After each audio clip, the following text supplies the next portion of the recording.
तो students, TDS की last class में मैंने आपके साथ डिस्कशन किया था दो सेक्शंस को लेकर, जिसमें सबसे पहले हमने सेक्शन 194 ओ देखा था और उसके साथ साथ हमने एक सेक्शन देखा था 194 एन। पिछली क्लास में केवल हमने यही दो सेक्शंस मेजरली कवर किए थे। तो आगे का स्टार्ट करने से पहले या आगे का कोई भी सेक्शन मैं आपके साथ डिस्कस करूं इससे पहले सवाल है आपसे, इन दो सेक्शंस में आपको कोई भी डाउट, कोई भी क्वेरी, कोई भी कंफ्यूजन है तो प्लीज आप पूछ लीजिए, नहीं तो फिर हम स्टार्ट करने वाले हैं अपना नेक्स्ट सेक्शन टीडीएस का ही। आज सेक्शंस बहुत ज्यादा नहीं होंगे, लेकिन इसके अलावा कुछ मेन बातें होंगी जो रिलेटेड टू कंप्लायंस है और आपके एग्जाम के लिए भी इंपॉर्टेंट है। हाँ जी, आपकी कोई क्वेरी, कोई डाउट, कोई कंफ्यूजन है तो प्लीज पूछ लीजिए।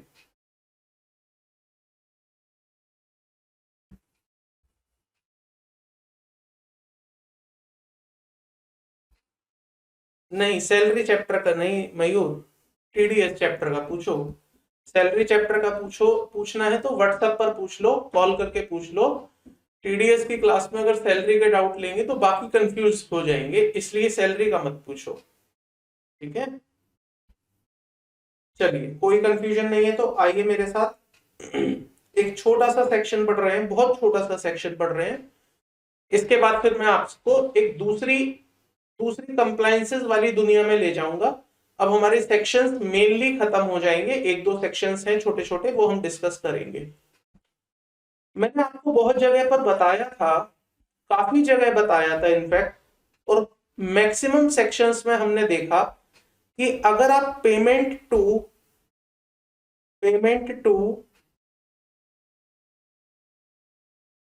नॉन रेजिडेंट करते हैं तो मैंने आपको बोला कि आप उसके लिए यहां टीडीएस नहीं काटेंगे, उसका टीडीएस हम कहीं और काटेंगे। तो बहुत सारी जगह पर ऐसा मैंने दिखाया था कि पेमेंट टू नॉन रेजिडेंट होगा तो टीडीएस उस सेक्शन में नहीं कटेगा, कहीं और कटेगा। और उसका आंसर मैंने आपको दिया था एक बार, सेक्शन 195 के अंदर हम उसका टीडीएस काटेंगे। सेक्शन 195 ये कहता है कि जब भी कोई पेमेंट किसी नॉन रेजिडेंट को दी जाएगी तो उसका जो टीडीएस होगा वो 194 सी में नहीं, जे में नहीं, एच में नहीं, बल्कि 195 में कटेगा। 194 ए में नहीं, 194 आई में नहीं, 194 आई बी में नहीं, कहीं पर भी नहीं, उसका टीडीएस 195 में कटेगा। तो जब भी आप किसी नॉन रेजिडेंट को पेमेंट देते हैं उसका भी टीडीएस काटा जाएगा, बट वो टीडीएस रिस्पेक्टिव सेक्शन में ना काटकर एक डेडिकेटेड सेक्शन आएगा 195 which is deals with exclusively with the non resident पेई। तो उस केस में आप टीडीएस 195 में काटेंगे। पेज नंबर आइए 286 पर। बहुत ही छोटा सा सेक्शन है, हालांकि सीए इंटरमीडिएट लेवल पर इस सेक्शन पर बहुत ज्यादा डिस्कशन बनता नहीं है, बट स्टिल मैं आपको एक एडिशनल पॉइंट बताऊंगा which is not in your syllabus but that is important for your knowledge. तो लॉ कहता है TDS on payment made to non resident और फॉरेन कंपनी, उनका टीडीएस सेक्शन 195 में कटेगा, चाहे पेमेंट किसी भी तरह की है, चाहे पेमेंट किसी भी तरह की है, इनका टीडीएस 195 में कटेगा। हाँ, दो सेक्शन आए थे हमारे पास बीच में नॉन रेजिडेंट को लेकर, उनके लिए जो सेक्शन है वो अलग है। आप ऐसा नहीं है कि उन पेमेंट को भी यहां पर मिक्स कर देंगे। हमारे दो सेक्शंस थे बीच में, कहीं पर थे, ये रहे पेज नंबर 277 पर अगर आप देखेंगे तो TDS on payment to non resident sportsman, तो अगर आप किसी स्पोर्ट्समैन को दे रहे हैं पेमेंट, नॉन रेजिडेंट है, तो उसका टीडीएस 194 ई में कटेगा, उसका 195 में नहीं कटेगा। सिमिलरली अगर आप, बस एक ही सेक्शन था हाँ नॉन रेजिडेंट को लेकर, तो अगर आप किसी को नॉन रेजिडेंट को, स्पोर्ट्समैन को पेमेंट दे रहे हैं तो वो 194 ई में जाएगा, 195 में नहीं जाएगा। लेकिन इसके अलावा किसी और नॉन रेजिडेंट को पेमेंट दे रहे हैं, कमीशन दे रहे हैं, रेंट दे रहे हैं, इंटरेस्ट पे कर रहे हैं, प्रोफेशनल फीस पे कर रहे हैं, एनीथिंग, वो कवर किया जाएगा आपका सेक्शन 195 के अंदर। तो 195 पर वापस आ जाइए। हेडिंग कहती है सेक्शन की, टीडीएस काटा जाएगा अगर आप पेमेंट करते हैं किसी नॉन रेजिडेंट को या किसी फॉरेन कंपनी को। तो पेमेंट बाय एनी पर्सन, अगर कोई भी पर्सन पेमेंट करेगा इन लोगों को, नॉन रेजिडेंट को या फॉरेन कंपनी को, तो वो पर्सन टीडीएस काटेगा। पेमेंट किसको हो रही है? किसी भी नॉन रेजिडेंट या फॉरेन कंपनी को पेमेंट हो रही है। पेमेंट का नेचर क्या है? तो पेमेंट का नेचर है, payment can be in the nature of interest और any other sum other than salary. इसका मतलब अगर आप सैलरी पे करेंगे तो आपका टीडीएस 192 में ही कटेगा, लेकिन अगर आप सैलरी के अलावा कुछ और पे कर रहे हैं तो आपका टीडीएस उस रिस्पेक्टिव सेक्शन में ना कटकर 195 वाले सेक्शन में काटा जाएगा। So payment can be in the nature of interest or any other sum other than salary, salary को छोड़कर, which is chargeable to income tax। तो ऐसी कोई इनकम जो कि इनकम टैक्स के दायरे में टैक्सेबल होती है और आप वो किसी नॉन रेजिडेंट को पे कर रहे हैं, तो वहां पर आप उसका टीडीएस काटेंगे अंडर द सेक्शन 195। टीडीएस कब काटेंगे? Again at the time of credit और payment whichever is earlier, जो भी पहले होगा आप तब उसका टीडीएस काट लेंगे। What about the rate? Rate of TDS क्या होगा? तो देखिए रेट के लिए लॉ कहता है TDS is required to be deducted at prescribed rate under the income tax act. तो इनकम टैक्स एक्ट में आपको बताया जाएगा कि इस वाली पेमेंट पर क्या रेट होगा, इस तरह की पेमेंट पर क्या रेट होगा, इस कंट्री के साथ अगर आप काम कर रहे हैं तो क्या रेट होगा। वो जो रेट वहां लिखा होगा वो रेट से टीडीएस काटना है आपको। तो यहां पर सेक्शन 195 में केवल इतना लिखा हुआ है, इनकम टैक्स एक्ट के अंदर जो रेट प्रिस्क्राइब्ड होगा वो रेट कंसीडर करेंगे। अब इनकम टैक्स एक्ट में क्या रेट लिखा है इसके लिए बहुत लंबी कहानी है, आपको इंटरनेशनल टैक्सेशन पढ़ना है सीए फाइनल में, वहां पर आप ये बात समझेंगे। बट आज मैं आपको एक बात बताने वाला हूं कि ये रेट कैसे निकाला जाता है। तो यहां पर क्या होता है, दो कंट्रीज के बीच में हमेशा ट्रीटी होती है जिसको हम कहते हैं DTAA, double taxation avoidance agreement, इसको हम कहते हैं ट्रीटी। और ये जो ट्रीटी होती है ना, इसके अंदर रेट लिखे होते हैं कि अगर इंडिया वर्सेस यूएसए के बीच में कोई ट्रांजैक्शन होगी तो इंडिया उस पर टैक्स लगाएगा और कितने परसेंट से लगाएगा, यूएसए उस ट्रांजैक्शन पर टैक्स लगाएगा और कितने परसेंट से लगाएगा। तो जब भी एक नॉन रेजिडेंट को पेमेंट जाएगी इंडिया से, तो इंडिया वाला भेजने वाला पर्सन चेक करेगा कि हमारे double taxation avoidance agreement between that country, उस DTAA के अंदर उस नेचर ऑफ पेमेंट पर क्या रेट डाला गया है। तो जो रेट आपका DTAA के अंदर आ रहा होगा, जो रेट आपका ट्रीटी के अंदर आ रहा होगा, उस पर्टिकुलर नेचर ऑफ पेमेंट पर वो रेट आप कंसीडर करेंगे for the purpose of TDS.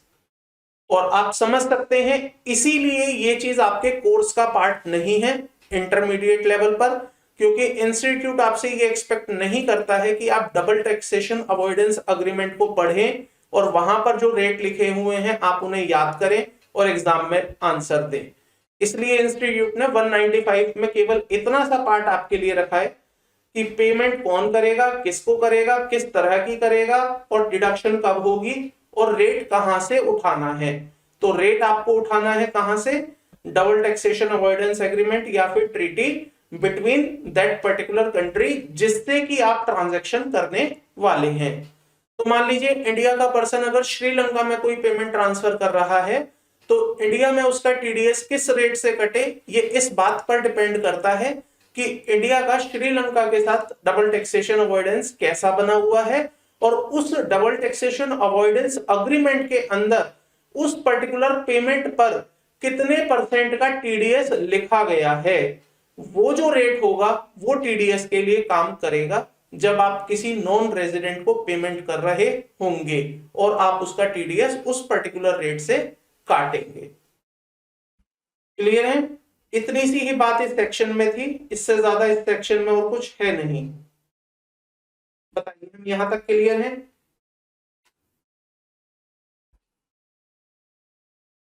Any doubt till yet? No. सुनिएगा अब एक छोटा सा सेक्शन और।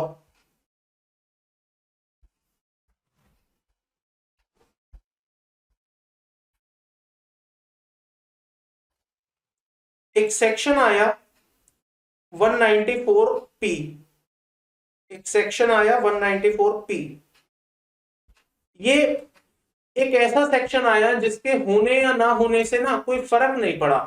मतलब एक्चुअली में जब ये सेक्शन इंट्रोड्यूस किया गया तो सरकार ने अपने वोट बैंक के लिए सेक्शन को बना तो दिया, लेकिन जब आप इस सेक्शन को पढ़ेंगे और इसकी इंप्लीकेशन समझेंगे तो आप भी हंसेंगे कि सर ये सेक्शन इतना मजाकिया सेक्शन कैसे हो सकता है।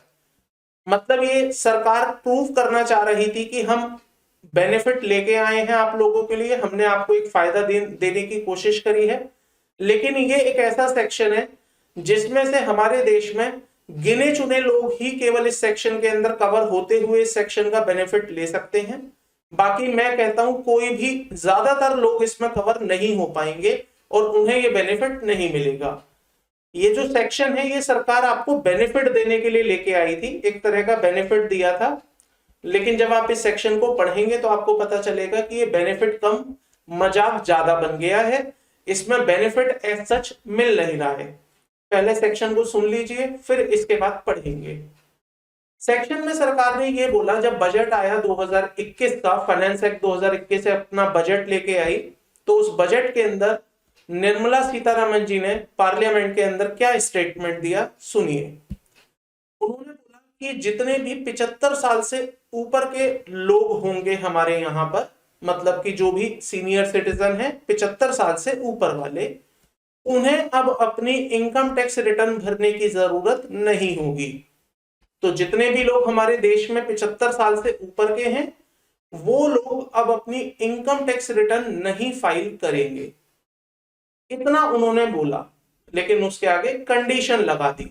लेकिन ये बेनिफिट, ये ऑफर या ये स्कीम या ये जो सेक्शन है ये केवल उन्हीं लोगों पर एप्लीकेबल होगा जिनकी उम्र 75 साल से ऊपर की है। दूसरा, ये बेनिफिट केवल उन्हीं लोगों को अवेलेबल होगा जिनको पेंशन आती है। तीसरा, ये बेनिफिट केवल उन्हीं लोगों पर एप्लीकेबल होगा जो 75 साल से ऊपर के हैं, पेंशन की इनकम आती है और उनके पास एक ही बैंक अकाउंट है जिसमें उनकी पेंशन आती है।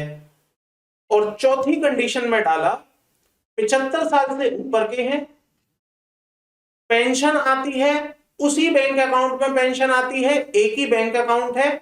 और तीसरा, चौथी कंडीशन, उनकी कोई और सोर्सेज ऑफ इनकम नहीं होनी चाहिए, उनका कोई दूसरा बैंक अकाउंट नहीं होना चाहिए, और जिस बैंक में उन्हें पेंशन आती है वो बैंक उनका टीडीएस काट कर सरकार को जमा करा देगा। तो उस सीनियर सिटीजन को जो 75 साल से ऊपर का है उसे हम इनकम टैक्स रिटर्न भरने से एग्जेम्पशन दे देंगे। फिर से रिपीट कर रहा हूं मैं चारों पॉइंट, ध्यान से सुनिएगा। ये एक सीनियर सिटीजन है 75 साल से ऊपर का, इसका एक बैंक में अकाउंट है, मान लीजिए एचडीएफसी बैंक में। तो एचडीएफसी बैंक में इसकी पेंशन आती है, यहां पर इसकी पेंशन आती है, इस पेंशन के ऊपर जो इसे इंटरेस्ट मिलता है वो भी इसी बैंक में मिलता है। इसके पास कोई दूसरा बैंक अकाउंट नहीं होना चाहिए, no bank, no other bank, इसके पास कोई दूसरा बैंक नहीं होना चाहिए, इसकी उम्र 75 साल से ऊपर होनी चाहिए, इसकी कोई और इनकम नहीं होनी चाहिए, नो अदर इनकम।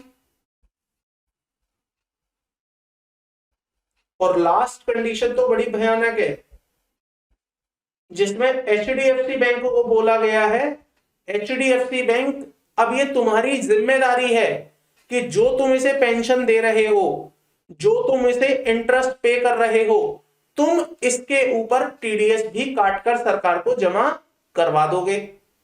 बैंक को बोला गया, बैंक जो तुम इस पर्सन को इंटरेस्ट की इनकम दे रहे हो, जो तुम इसे पेंशन की इनकम दे रहे हो, इस पर जो इसका टीडीएस बनता है वो टीडीएस तुम सरकार को जमा करा दोगे।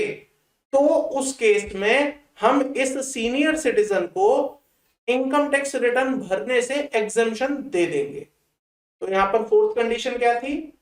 बैंक शैल डिडक्ट टीडीएस, बैंक शैल डिडक्ट टीडीएस। अब समस्याएं सुनिए इस सेक्शन की क्या हो गई। पहली समस्या, बैंक कह रहा है हमारे पास पहले क्या कम काम थे, हमारे अपने काम कम थे क्या, जो आपने हमें एक काम और दे दिया, अब हम अपना काम भी करें और अब हम उस सीनियर सिटीजन का टीडीएस भी काटे। अभी तक तो हम केवल उस इनकम पर टीडीएस काट रहे थे जो हम उसे दे रहे थे, अब आप कह रहे हैं कि नहीं आप सारी इनकम पर टीडीएस काटेंगे, इस व्यक्ति की जो भी इनकम आपके यहां से जाती है उस पर आप टीडीएस काटेंगे। तो हमारे पास तो पहले ही इतने सारे काम थे, आपने हमारे ऊपर एक रिस्पॉन्सिबिलिटी और डाल दी जिसमें आप हमें ये कह रहे हैं कि आप इसका टीडीएस काटेंगे। चलिए मान भी लेते हैं कि टीडीएस काट लिया जाएगा, लेकिन अब सीनियर सिटीजन से पूछिए, आज आपकी नॉलेज में कितने सीनियर सिटीजन ऐसे होंगे जो रिटायरमेंट के बाद केवल पेंशन से ही अपना काम कर रहे होंगे? चलिए आप कहते हैं कि हाँ सर मेरी नॉलेज में ऐसे बहुत सारे सीनियर सिटीजन हैं, लेकिन क्या वो सीनियर सिटीजन एक ही बैंक अकाउंट रखते होंगे? क्या उनका दूसरे किसी बैंक में खाता नहीं होगा? क्या अगर उन्होंने एसबीआई में अपनी पेंशन ली है तो क्या वो केवल एसबीआई में ही खाता होल्ड कर रहे होंगे? मैं नहीं मानता, वो और किसी ना किसी बैंक में भी अपना अकाउंट होल्ड कर रहे होंगे। क्या एक पेंशन होल्डर केवल पेंशन से अपने घर चला रहा होगा? क्या उसकी कोई और इनकम नहीं आती होगी? गलत कहना है आप मेरा और आपका अगर हम ये कहते हैं कि हाँ वो केवल पेंशन से घर चलाएगा, क्योंकि लोग क्या करते हैं, पेंशन जब ले रहे होते हैं तो अपने रिटायरमेंट फंड्स की एफडीज करवा देते हैं मल्टीपल बैंक्स में। कहीं कोई बैंक आपको ज्यादा इंटरेस्ट देता है, कहीं कोई बैंक आपको कम इंटरेस्ट पे करता है। तो यहां पर लोग इस सेक्शन को एक्चुअली में यूटिलाइज कर नहीं पाएंगे क्योंकि कंडीशन इतनी भयानक है। पहली कंडीशन आप 75 के होने चाहिए, चलिए 75 की उम्र पूरी हो गई। दूसरी कंडीशन, आपका कोई और बैंक नहीं होना चाहिए, that is next to impossible thing. बहुत ही रेयरली ऐसा होता है कि कोई भी पर्सन केवल एक ही बैंक में अपना अकाउंट खोले आज के टाइम में, तो ये भी कंडीशन बड़ी भयानक है। चलो एक बार को मैंने मान लिया एक ही बैंक में अकाउंट खोलेंगे। फिर तीसरी कंडीशन है आपकी कोई और इनकम भी नहीं होनी चाहिए। अब अगेन ये भी पॉसिबल नहीं हो पाता है, लोग पेंशन के साथ अपने घर किराए पर दे देते हैं, किराए की भी इनकम आती है। अगर आपकी किराए की इनकम हुई तो आप अगेन इस सेक्शन में नहीं आ सकते। चलो मैंने मान भी लिया कि आप ये भी कंडीशन पूरी कर लेंगे। तो जब 3 कंडीशन आपने पूरी कर ली तो अब बैंक के ऊपर एक कंडीशन है, जो बैंक आपको आपकी पेंशन पे कर रहा है वही बैंक आपकी सारी इनकम के ऊपर टीडीएस काटेगा और टीडीएस काटने के बाद सरकार को जमा करा देगा। अब बैंक के ऊपर सरदर्दी है, बैंक कह रहा है पहले ही हमारे पास इतने सारे काम थे, अब एक नया काम हमें और दे दिया। तो इन सारी प्रॉब्लम्स को देखते हुए ये सेक्शन एक ऐसा सेक्शन है जो कहने के लिए तो बेनिफिट दे रहा है, लेकिन एग्जैक्टली में और प्रैक्टिकली सिचुएशंस में आपको इसका बेनिफिट मिल नहीं रहा है। आइए अब इस सेक्शन को पढ़ते हैं। आपके लिए केवल ये काम की बात है कि ये सेक्शन आया है। अब इसके इश्यूज क्या हैं ये काम का नहीं है, क्योंकि आपसे एग्जाम में इश्यूज नहीं पूछे जाएंगे। आपसे तो बस ये पूछा जाएगा क्या आप इस सेक्शन को पढ़कर आए हैं और क्या आप इस सेक्शन की इंप्लीकेशंस समझ सकते हैं या नहीं। तो सेक्शन पढ़िएगा। TDS on payment made by specified bank in case of specified senior citizens. Payment by any specified bank, a banking company as notified by the central government. Payment to किसको हो रही है? An individual being a resident in India. अगर आप किसी resident in India को payment कर रहे हैं, who is the age of 75 year or more at any time during the previous year. And his having pension income or interest income received from same bank. Underline करिएगा, received from same bank. मान लीजिए मैं Punjab national bank से retire हुआ हूं, तो अगर मैं पीएनबी बैंक से रिटायर हुआ हूं और मुझे पीएनबी बैंक पेंशन पे कर रही है और मेरा पीएनबी बैंक में ही खाता है, वहीं से मुझे इंटरेस्ट की इनकम भी हो रही है, और पीएनबी बैंक अगर मेरा टीडीएस काट लेती है और मेरी कोई और इनकम नहीं होती है या मेरा कहीं और कोई खाता भी नहीं होता है, तो उस केस में मुझे इस सेक्शन का बेनिफिट मिलेगा। अदरवाइज मैं इस सेक्शन के लिए एलिजिबल नहीं हो पाऊंगा। तो ऐसे में बैंक को बोला गया है, पीएनबी बैंक, अगर तुम्हारे पास कोई पर्सन आए जो 75 साल से ऊपर का है और आप उसे पेंशन पे कर रहे हैं, आप ही उसे इंटरेस्ट पे कर रहे हैं, उसकी कोई और इनकम नहीं है, तो आप क्या करेंगे, आप उसका टीडीएस काट लेंगे, उसकी पेंशन की इनकम पर भी और उसकी जो इंटरेस्ट की इनकम है उस पर भी आप टीडीएस काट लेंगे, सरकार को जमा करा देंगे।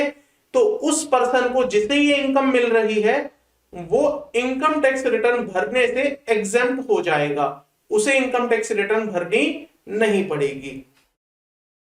आगे देखिएगा, he should not have any other income except the interest income, उसकी कोई और इनकम होनी भी नहीं चाहिए except that interest income जो आप पे कर रहे हैं।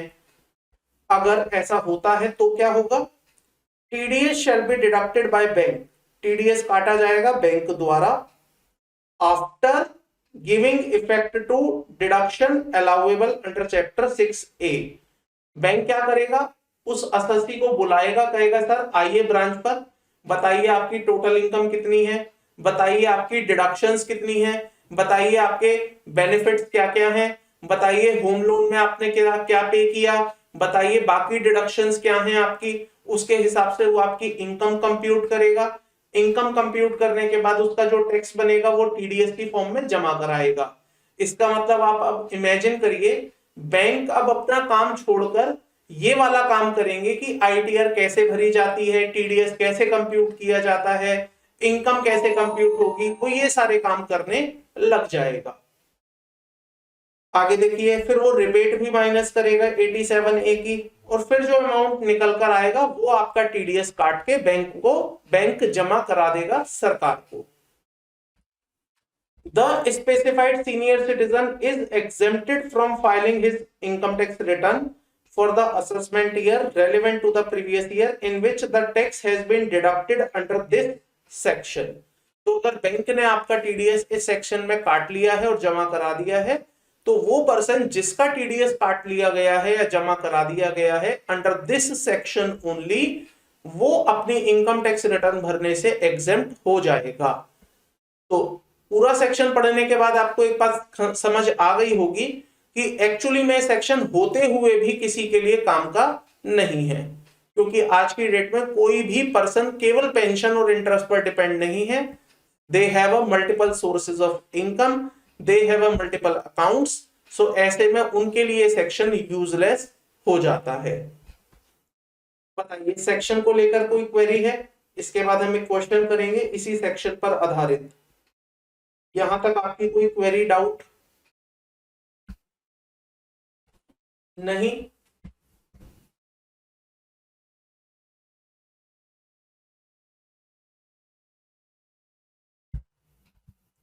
सुनिएगा, क्वेश्चन नंबर 3 देखिए। Mister Sharma, resident Indian, age of 77 year, get a pension of rupees 52,000 per month from UP state government. तो इसको पेंशन की इनकम होती है 52,000 रुपए पर मंथ। कितनी हो गई? 52,000 into 12, 6,24,000। The same is credited to his saving account SBI। उसका एक सेविंग अकाउंट है SBI, ये पेंशन उसके सेविंग अकाउंट में आ जाती है। यहां लिखते हैं पेंशन है उसकी 52,000 रुपए इंटू 12, 6,24,000। सेविंग बैंक अकाउंट है उसका SBI में, जहां पर ये पेंशन क्रेडिट हो जाती है। ठीक है, लखनऊ ब्रांच है SBI की। इन एडिशन, इसके अलावा he gets interest at the rate of 8% on fixed deposit of 20 lakh with the said bank। इसी SBI में उसकी एक FD है जिस पर उसे 8% का ब्याज मिलता है और FD की वैल्यू है 20 लाख रुपए। FD की वैल्यू है 20 लाख रुपए, तो इसका 8% अगर उसे ब्याज मिले तो 20 लाख का 8% 1,60,000 रुपए उसे ब्याज मिलता है। आउट ऑफ द डिपॉजिट, जो उसकी डिपॉजिट्स हैं 20 लाख रुपए के, ₹2 lakh represent 5 year term deposit made by him. इस 20 लाख रुपए के अंदर, इस 20 लाख रुपए के अंदर 2 लाख रुपए उसके टर्म डिपॉजिट के हैं, 5 साल के टर्म डिपॉजिट के हैं। ठीक है। Interest on saving bank account credited to SBI account for the previous year is 9500।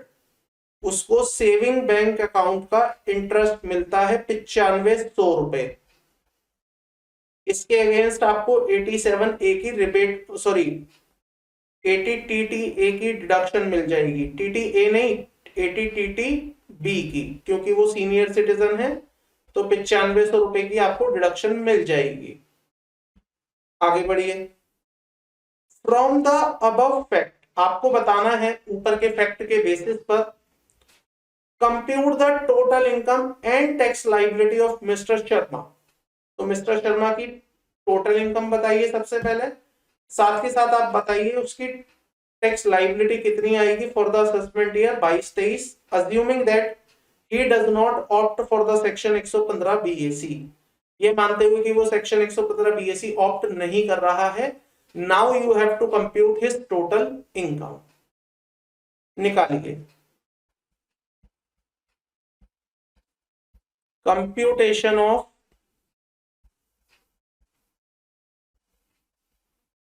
Total income. तो सबसे पहली इनकम कौन सी है उसके सामने? पेंशन।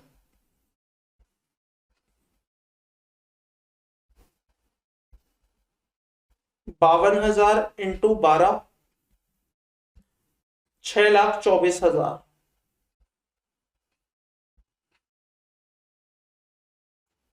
इसमें से माइनस करेंगे हम स्टैंडर्ड डिडक्शन 50,000, 624 माइनस 50,000,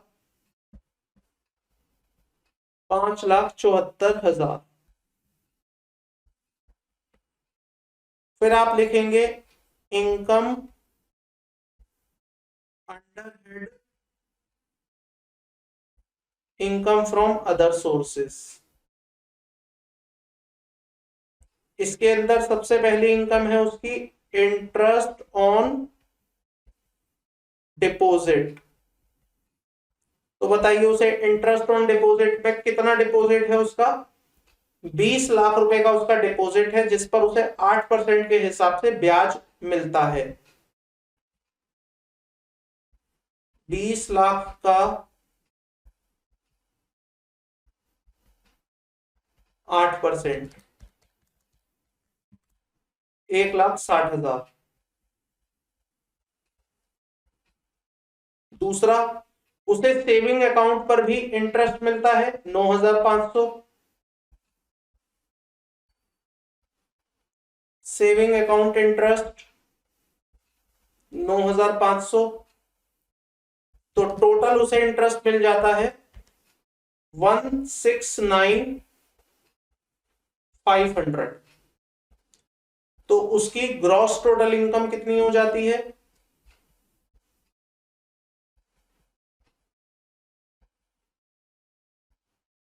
उसकी ग्रॉस टोटल इनकम कितनी हो जाती है?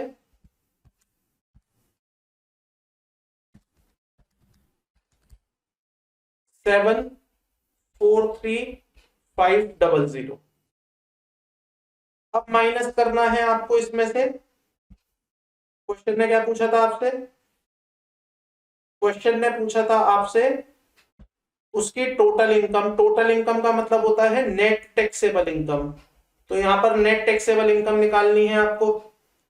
तो बताइए डिडक्शंस में आप क्या क्या डिडक्शंस देंगे? आप चैप्टर पढ़ के आए हैं, डिडक्शंस का क्वेश्चन आपके सामने है, कोशिश करिए बताने की डिडक्शंस में कौन कौन सी आप उसे डिडक्शंस देंगे।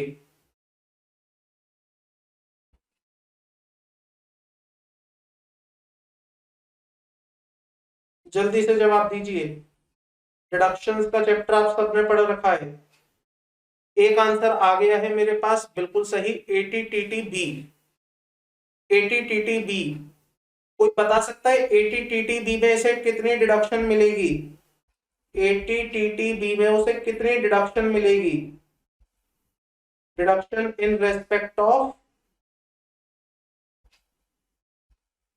इंटरेस्ट। वेरी गुड, 50 तक की मिलेगी। सर 50 की क्यों? सेविंग अकाउंट पर मिलती है? नहीं, ATTT के अंदर सेविंग अकाउंट की मिलती है और ATTTB में फिक्स डिपॉजिट की भी मिल जाती है। तो देखो इसे 1,60,000 का इंटरेस्ट आया, 9500 का इंटरेस्ट आया, इसका मतलब 169,500 का इंटरेस्ट है। इसके against he can claim 50,000 as ATTTB। तो ATTTB में 50,000 रुपए डाल दो। बताइए और भी डिडक्शन इसे मिलेगी क्या? और डिडक्शन भी इसे मिलेगी?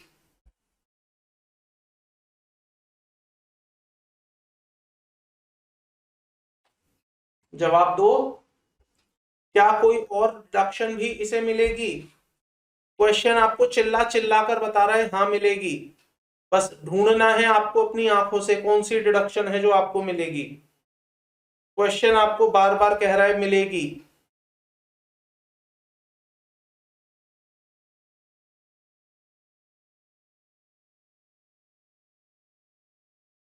बता दो भाई।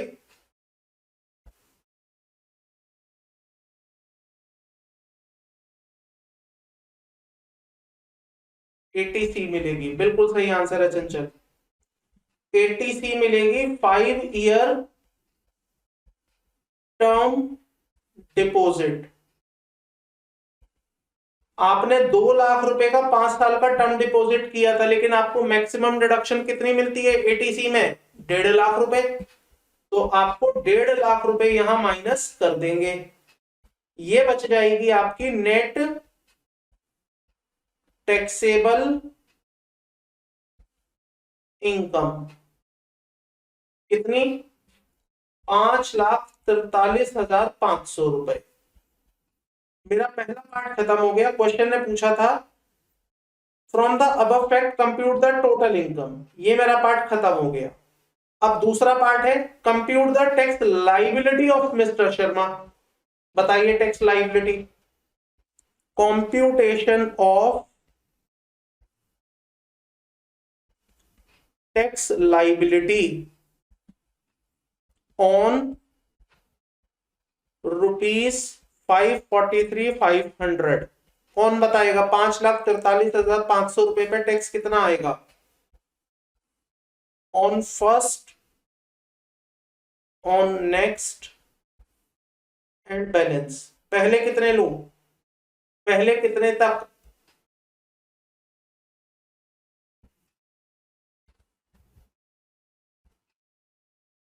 3 लाख। पहले 3 लाख पर कोई टैक्स नहीं, नेक्स्ट 2 लाख पर 5%, और जो बैलेंस बच गया है 43500 इस पर 20%।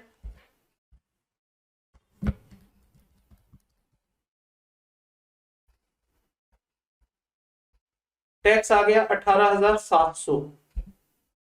इसमें हम जोड़ेंगे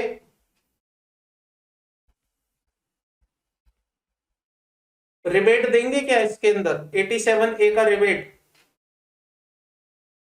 87A का रिबेट देंगे क्या? नहीं देंगे। मयूर ये 748 क्या चीज है? 748 क्या है? अच्छा सेस, 4% का हायर एजुकेशन सेस, 18,700 का 4%, 748 total 19,448 total tax 19,448। Round of करोगे 10 रुपए के मल्टीपल में तो 19,450 आएगा।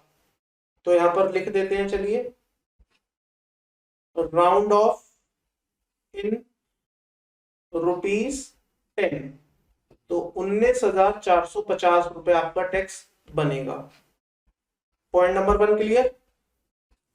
दूसरा पार्ट को देखिए क्वेश्चन का। What would be the amount of tax deductible at source by SBI, assuming that the same is a specified bank? बताइए कितना अमाउंट होगा जो SBI bank as a TDS काटेगी, ये मानते हुए कि SBI बैंक स्पेसिफाइड बैंक हो गया है। कितना amount TDS काटेगी SBI bank?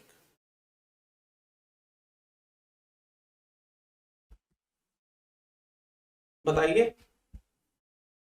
SBI bank कितना TDS काटेगी आपका? सेम सर, जितना आपका टैक्स बना था वो सारा का सारा TDS की फॉर्म में काटेगी SBI बैंक। अगर आप इस सेक्शन को अवेल करना चाहते हैं तो SBI बैंक आपका TDS इतना काटेगी जितना आपका टैक्स बना था। आगे देखिए, is Mister Sharma required to file his return of income if the tax has been deducted at source by the bank? बताइए क्या मिस्टर शर्मा को अब रिटर्न भरनी पड़ेगी अगर बैंक ने उसका TDS काट लिया है? तो नहीं भरनी पड़ेगी। मयूर क्यों, यस क्यों कर रहे हो? नहीं भरनी पड़ेगी भाई, क्योंकि बैंक ने आपका TDS काट लिया है उतना ही, इसलिए आप रिटर्न नहीं भरेंगे। क्वेश्चन नंबर 3 देखिए, would your answer to question 3 be different if the fixed deposit of 20 lakh was with Canara Bank instead of SBI? Other facts remain the same in the questions. Question number 3 कहता है क्या आपका answer same रहेगा अगर मान के चलते हैं ये 20 लाख की FD मेरी SBI में नहीं कैनरा बैंक में थी? क्या आपका आंसर सेम रहेगा? बोलो भाई बोलो, इतनी मुश्किल बातें थोड़ी पूछ रहा हूं मैं आपसे। नहीं, आंसर सेम नहीं रहेगा।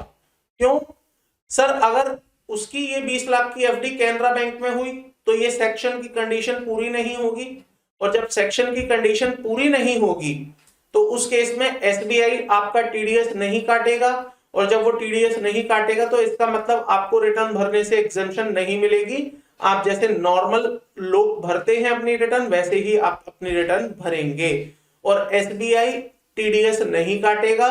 कैनरा वाला अगर उसका इंटरेस्ट इतना बनता होगा तो वो TDS काटेगा, वरना वो भी नहीं काटेगा। ठीक है, बताइए इस क्वेश्चन में कोई डाउट है किसी को?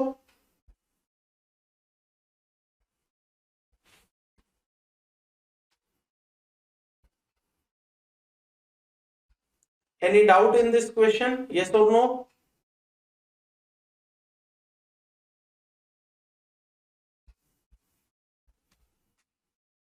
चलिए अब ध्यान से सुनिए, एक नया सेक्शन, ये भी आपका अमेंडमेंट का पार्ट है।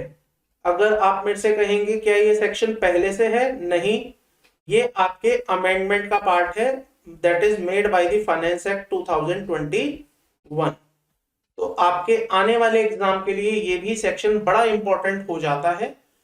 जितने ध्यान से आपने बाकी सेक्शंस पर फोकस करके समझा है, ऐसे ही आप इस सेक्शन को भी समझिए, क्योंकि इस सेक्शन के तार जोड़े जाएंगे आगे चलकर एक दूसरे सेक्शन के साथ, और वहां पर आपको कंफ्यूजन होगा। उस कंफ्यूजन का सॉल्यूशन मैं आपको यहीं पर वापस लाके दूंगा। सेक्शन पढ़िए क्या कहता है, या पढ़ने से पहले एक कहानी सुन लीजिए फिर सेक्शन पर आइए। मैंने अभी तक आपको TDS के जितने भी सेक्शन पढ़ाए, आप एक बार आंखें बंद करके रिकॉल करने की कोशिश करिएगा, और मुझे ये बताइए क्या हमने किसी भी सेक्शन के अंदर गुड्स को लेकर कुछ बातें करी थी, या सभी सेक्शन में सर्विसेज की बातें हो रही थी, एक्सेप्ट 194O को छोड़कर।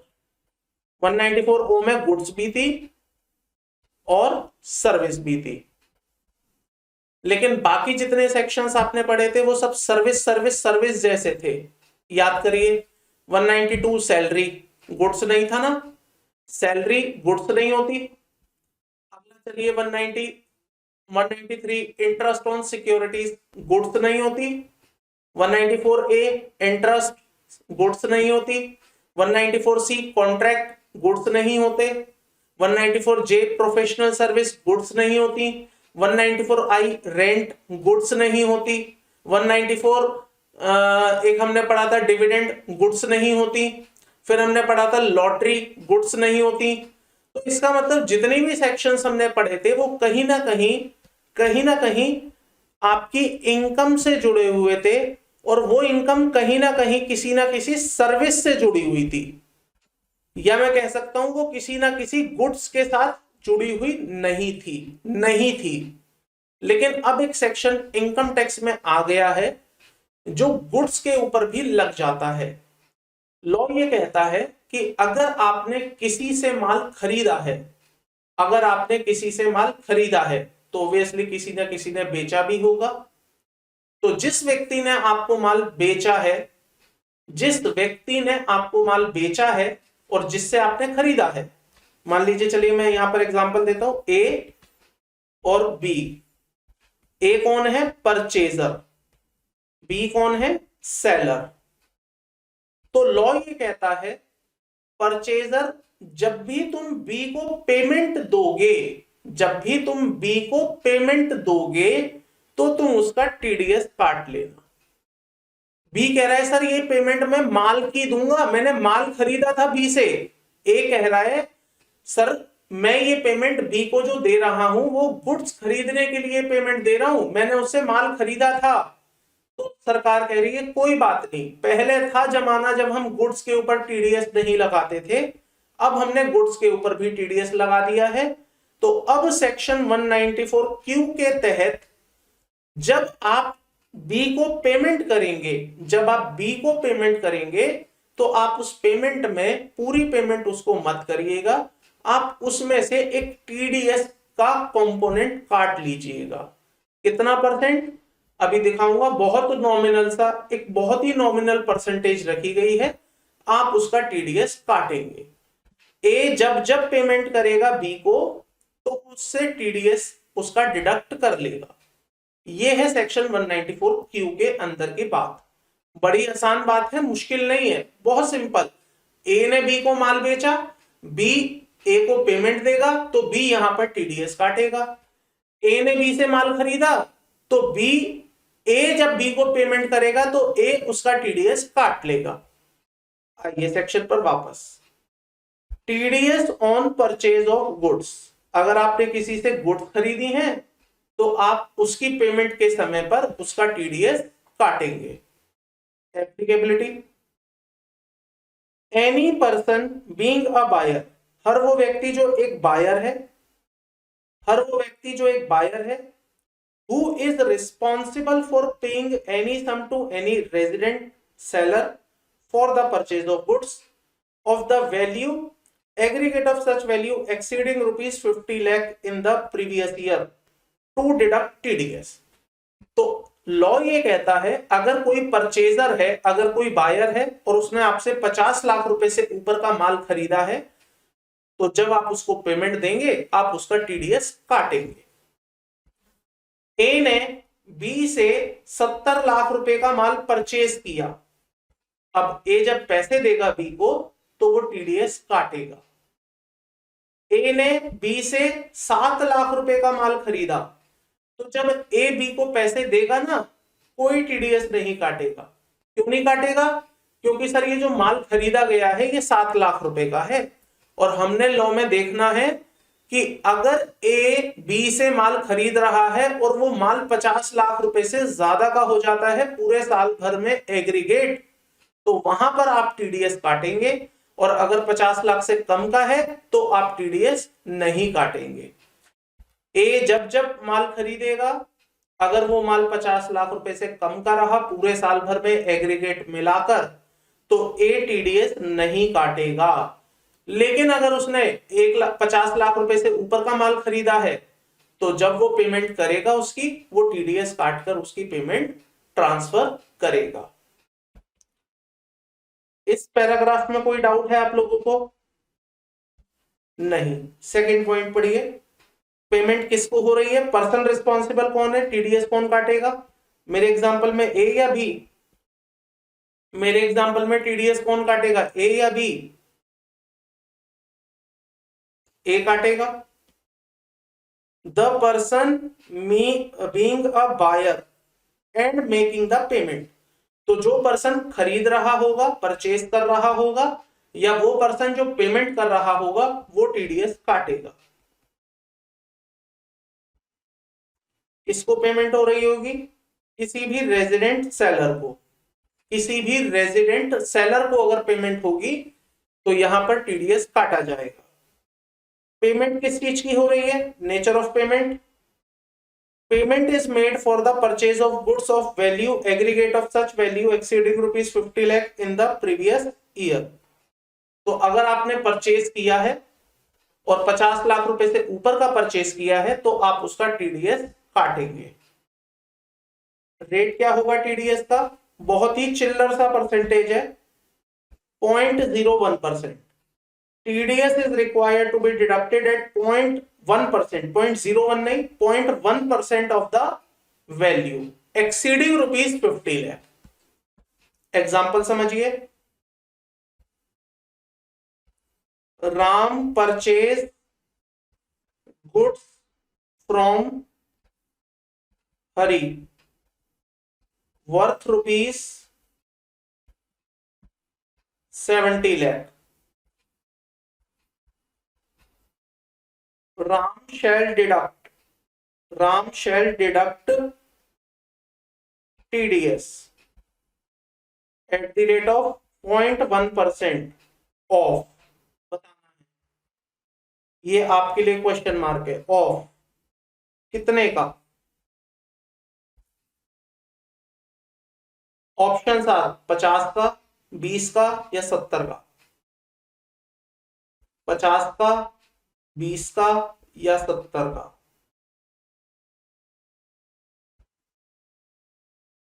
Absolutely correct, of 20 lakh. लिखा है लॉ में, TDS is required to be deducted at 1% of such sum exceeding ₹50 lakh। जो 50 लाख से ऊपर का माल होगा उसका टीडीएस काटा जाएगा। टीडीएस कब काटा जाएगा? टीडीएस काटा जाएगा at the time of credit और at the time of payment whichever is earlier. तो जब आपने क्रेडिट कर दिया या जब आपने उसकी पेमेंट कर दी, जो भी पहले आ जाए तब आप उसका टीडीएस काटेंगे। क्लियर है? यहां तक कोई डाउट?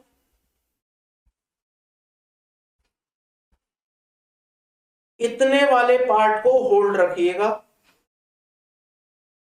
इसे हम करेंगे आफ्टर टीसीएस। नेक्स्ट पार्ट पे आइए। मैंने ऊपर आपको एग्जांपल में क्या बताया, जब भी कोई बायर माल खरीदेगा, जब भी कोई बायर माल खरीदेगा तो वो टीडीएस काटेगा, वो टीडीएस काटेगा। लॉ ने यहां पर बायर की डेफिनेशन बताई है। लॉ ने बताया बायर का मतलब क्या होगा। हर कोई बायर नहीं है, ध्यान से सुनिए, हर कोई बायर नहीं है। लॉ अगर कह दे मैं बायर नहीं हूं तो इसका मतलब समझ लीजिए मुझे टीडीएस नहीं काटना। अगर लॉ मुझे ये कह दे कि I am not a buyer तो मुझे टीडीएस नहीं काटना है। ध्यान रखिएगा, क्योंकि लॉ की शुरुआत है every person being a buyer. Underline किया था आपने इस बात को, every person being a buyer, एक वो व्यक्ति जो बायर है। तो अगर सरकार मुझे कह दे मैं बायर नहीं हूं तो इसका मतलब भले ही मैं 1 करोड़ से ऊपर का माल खरीद लूं, मैं 50 से ऊपर का माल खरीद लूं, मैं टीडीएस नहीं काटूंगा। ध्यान से सुनिए, बायर की डेफिनेशन में सरकार ने क्या लिखा है। मीनिंग ऑफ बायर, बायर का मतलब सरकार बता रही है, buyer means a person whose total sale gross turnover or gross receipt from the business carried on by him exceeds rupees 10 crore during the financial year immediately preceding the financial year in which purchase of goods carried out। तो जिस year में आप अपना माल खरीद रहे हैं उस year के पिछले साल में अगर आपका टर्नओवर 10 करोड़ से ज्यादा था तो आप इस सेक्शन के पर्पस से बायर माने जाएंगे। और अगर आप माल खरीद रहे हैं लेकिन आपका पिछले साल का टर्नओवर 10 करोड़ से कम था या 10 करोड़ था तो उस केस में आप इस सेक्शन के मुताबिक या इस सेक्शन के लिए बायर नहीं माने जाएंगे। और जब आप बायर नहीं माने जाएंगे तो इसका सीधा सीधा मतलब है कि आप टीडीएस नहीं काटेंगे। बताइए, डाउट है इस बात में किसी को? इस पॉइंट को लेकर कोई डाउट है आपके मन में? एक पॉइंट और समझ लीजिए फिर एग्जांपल करेंगे। सरकार ने कहा however buyer does not include, buyer की डेफिनेशन में ये लोग शामिल नहीं होंगे। कौन? A person notified by the central government for this purpose subject to fulfilment of the conditions. तो सरकार कह रही है अगर हम किसी एक विशेष व्यक्ति को कह दें कि ये बायर नहीं है तो उसे बायर की डेफिनेशन में इंक्लूड नहीं किया जाएगा। अगर हम किसी एक स्पेसिफिक व्यक्ति को ये कह दें कि ये बायर नहीं है तो आप उसे बायर नहीं मानेंगे। क्यों नहीं मानेंगे? क्योंकि हम उसके ऊपर टीडीएस की एप्लीकेबिलिटी नहीं लेके आना चाहते हैं। तो हम चाहते हैं कि उसके ऊपर टीडीएस एप्लीकेबल ना हो, इसलिए आप उसे बायर नहीं मानेंगे। जिसे सरकार नोटिफाई कर दे वो बायर नहीं है, और अगर वो बायर नहीं है तो इसका मतलब अब वो टीडीएस नहीं काटेगा। क्लियर है? कुछ एग्जांपल्स करते हैं आइए इसके। राम परचेज करता है goods worth rupees 80 lakh from Shyam. Last year इसका टर्नओवर था 11 करोड़। बताइए टीडीएस एप्लीकेबल होगा या नहीं होगा?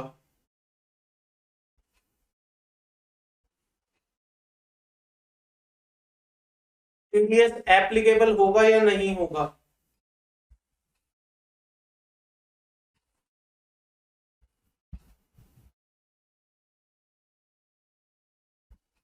Yes, since Ram's turnover in the last previous year was 11 crore, being more than 10 crore, hence he is a buyer, and TDS under section 194Q shall be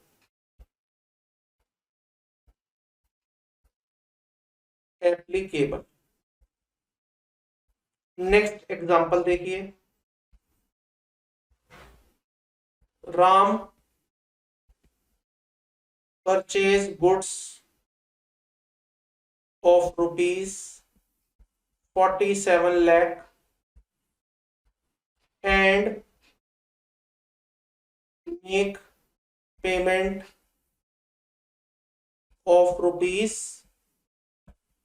52 lakhs। turnover of Ram in last previous year rupees 12 crore. बताइए TDS applicable होगा या नहीं होगा? सोचिए।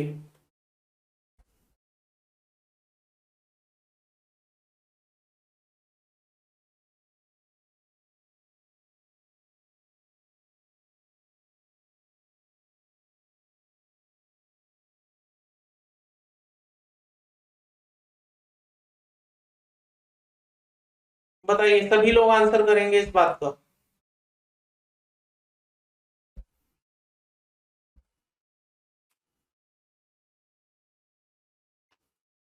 क्यों?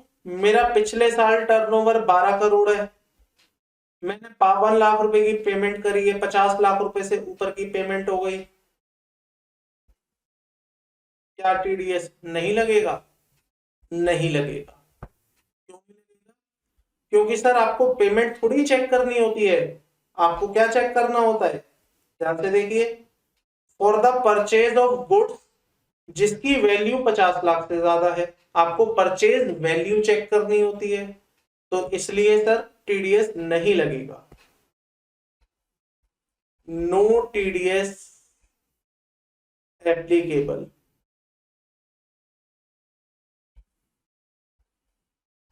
Reason आप लिख लीजिएगा क्यों नहीं लगेगा, मैंने आपको बता दिया है, आप अपने शब्दों में उसको लिख लीजिएगा। चलिए मैं लिख देता हूं। Since the purchase value is less than 50 lakh. Next example, Ram purchase goods worth ₹60 lakh, make payment of ₹0, payment उसने करी 0। लास्ट ईयर का turnover was ₹15 crore. TDS applicable होगा या नहीं होगा?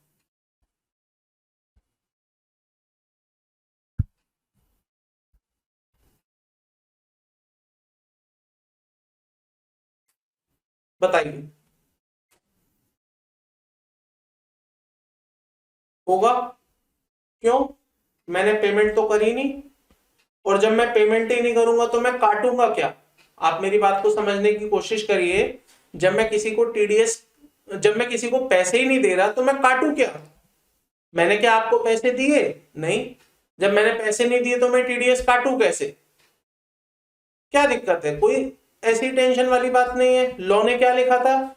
जब आप पेमेंट करोगे या जब आप क्रेडिट करोगे, विच एवर इज अर्लियर, तो जब आपने अपना बिल बुक किया, परचेज बुक करी, तब उसका टीडीएस काट के रख दो ना अपनी किताबों में। जरूरी थोड़ी है पेमेंट ही करोगे तभी आप टीडीएस काटोगे। पेमेंट और credit which ever is earlier, तो क्योंकि आपने पेमेंट नहीं करी लेकिन क्रेडिट तो किया ही ना, तो ऐसे में टीडीएस काटा जाएगा। बिल्कुल। एक मिनट, मयूर क्या पूछ रहे हैं? तो जब देंगे तब कट कर लेंगे, क्रेडिट पहले हुआ है तो फाइल करना होगा। हाँ बिल्कुल, पेमेंट जब देंगे तब देते रहेंगे, बट क्रेडिट हमने आज करा है तो हम टीडीएस आज काट लेंगे। तो यहां पर लिखिए टीडीएस एप्लीकेबल होगा since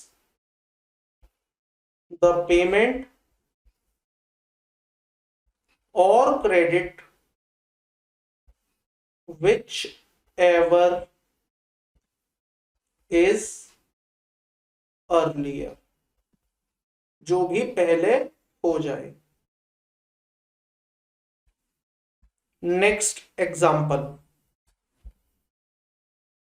Ram purchase goods worth ₹70 lakh, make payment of ₹62 lakh. Last year turnover of Shyam ₹12 crore. Last year turnover of Ram ₹9 crore. बताइए टीडीएस, यस और नो?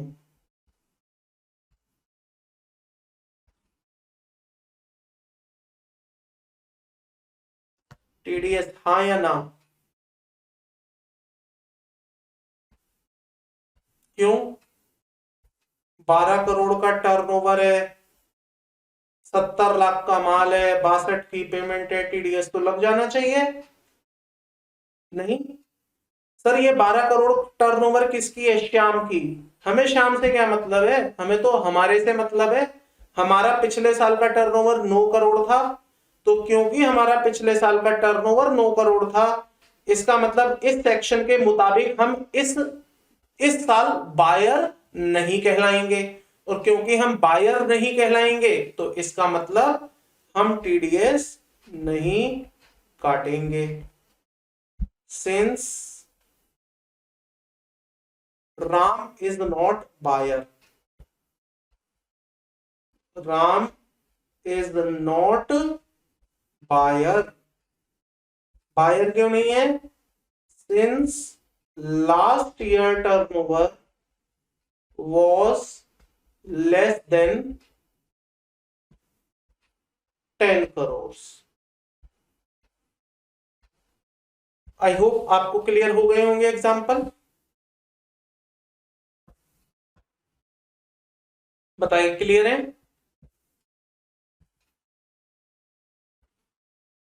लेकिन अब एक बात सुनिएगा, इस एग्जाम्पल पर मैं लौट कर आऊंगा जब मैं आपको टीसीएस कराऊंगा। इस एग्जाम्पल पर लौट कर आऊंगा मैं, लेकिन यहां मेरी एक बात ध्यान से सुन लीजिए। टीडीएस नहीं लगेगा, टीडीएस नहीं लगेगा, यहां टीसीएस लगेगा। लेकिन अभी मैंने आपको टीसीएस सिखाया नहीं है, इसलिए मैं ज्यादा बातें नहीं करूंगा। टीसीएस क्या होगा, क्यों होगा, कैसे होगा, बट इस एग्जाम्पल पर लौट कर आएंगे टीसीएस पढ़ने के बाद, और वहां बताऊंगा यहां टीडीएस नहीं लगेगा, टीसीएस लगेगा। ठीक है? और सेलर कट नहीं करेगा मयूर, सेलर कलेक्ट करेगा, कट नहीं करेगा, कलेक्ट करेगा।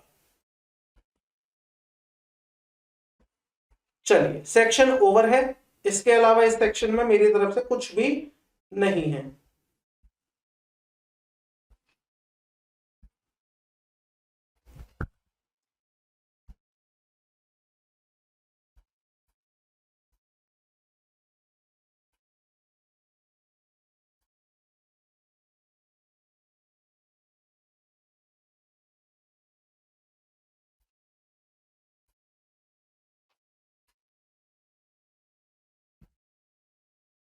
आइएगा अब एक इंटरेस्टिंग सी बात पढ़ने जा रहे हैं।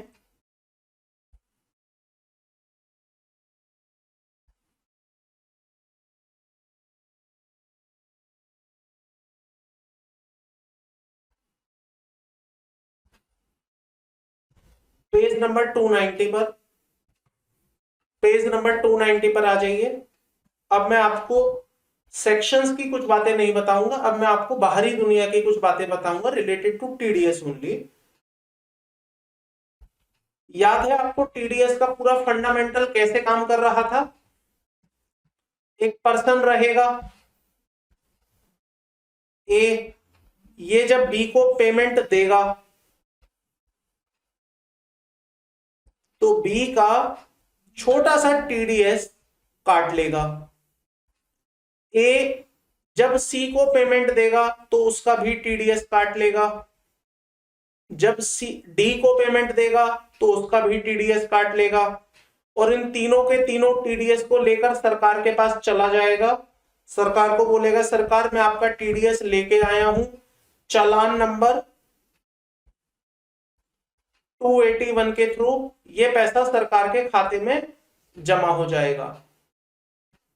फिर यही सेलर, सॉरी यही पर्सन ए जो है, 3 महीने बाद टीडीएस की रिटर्न भरेगा, टीडीएस की रिटर्न भरेगा।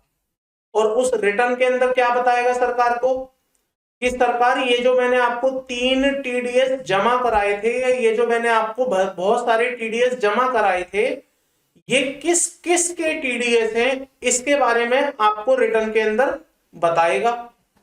याद है टीडीएस की रिटर्न में क्या बताएगा? ए बताएगा सरकार ये जो मैंने 2000 रुपए जमा कराए थे ये बी के थे। क्या रिटर्न के अंदर वो ये बताएगा बी के थे, या बी का पैन नंबर बताएगा, या बी का नाम बताएगा? क्या बताएगा? पैन नंबर, बी का पैन नंबर। ए सरकार को अपनी टीडीएस की रिटर्न में बताएगा सरकार ये वाला जो 3000 रुपए का टीडीएस था ये डी का था। क्या डी का था ये बताएगा, या किस पैन नंबर का था ये बताएगा? ओब्वियसली पैन नंबर का। सवाल ये उठता है कि ये पैन नंबर लाएगा कहां से? ए के पास ये पैन नंबर आएंगे कहां से? सवाल ये उठता है कि ए के पास पैन नंबर आएंगे कहां से? बताइए कहां से आएंगे पैन नंबर?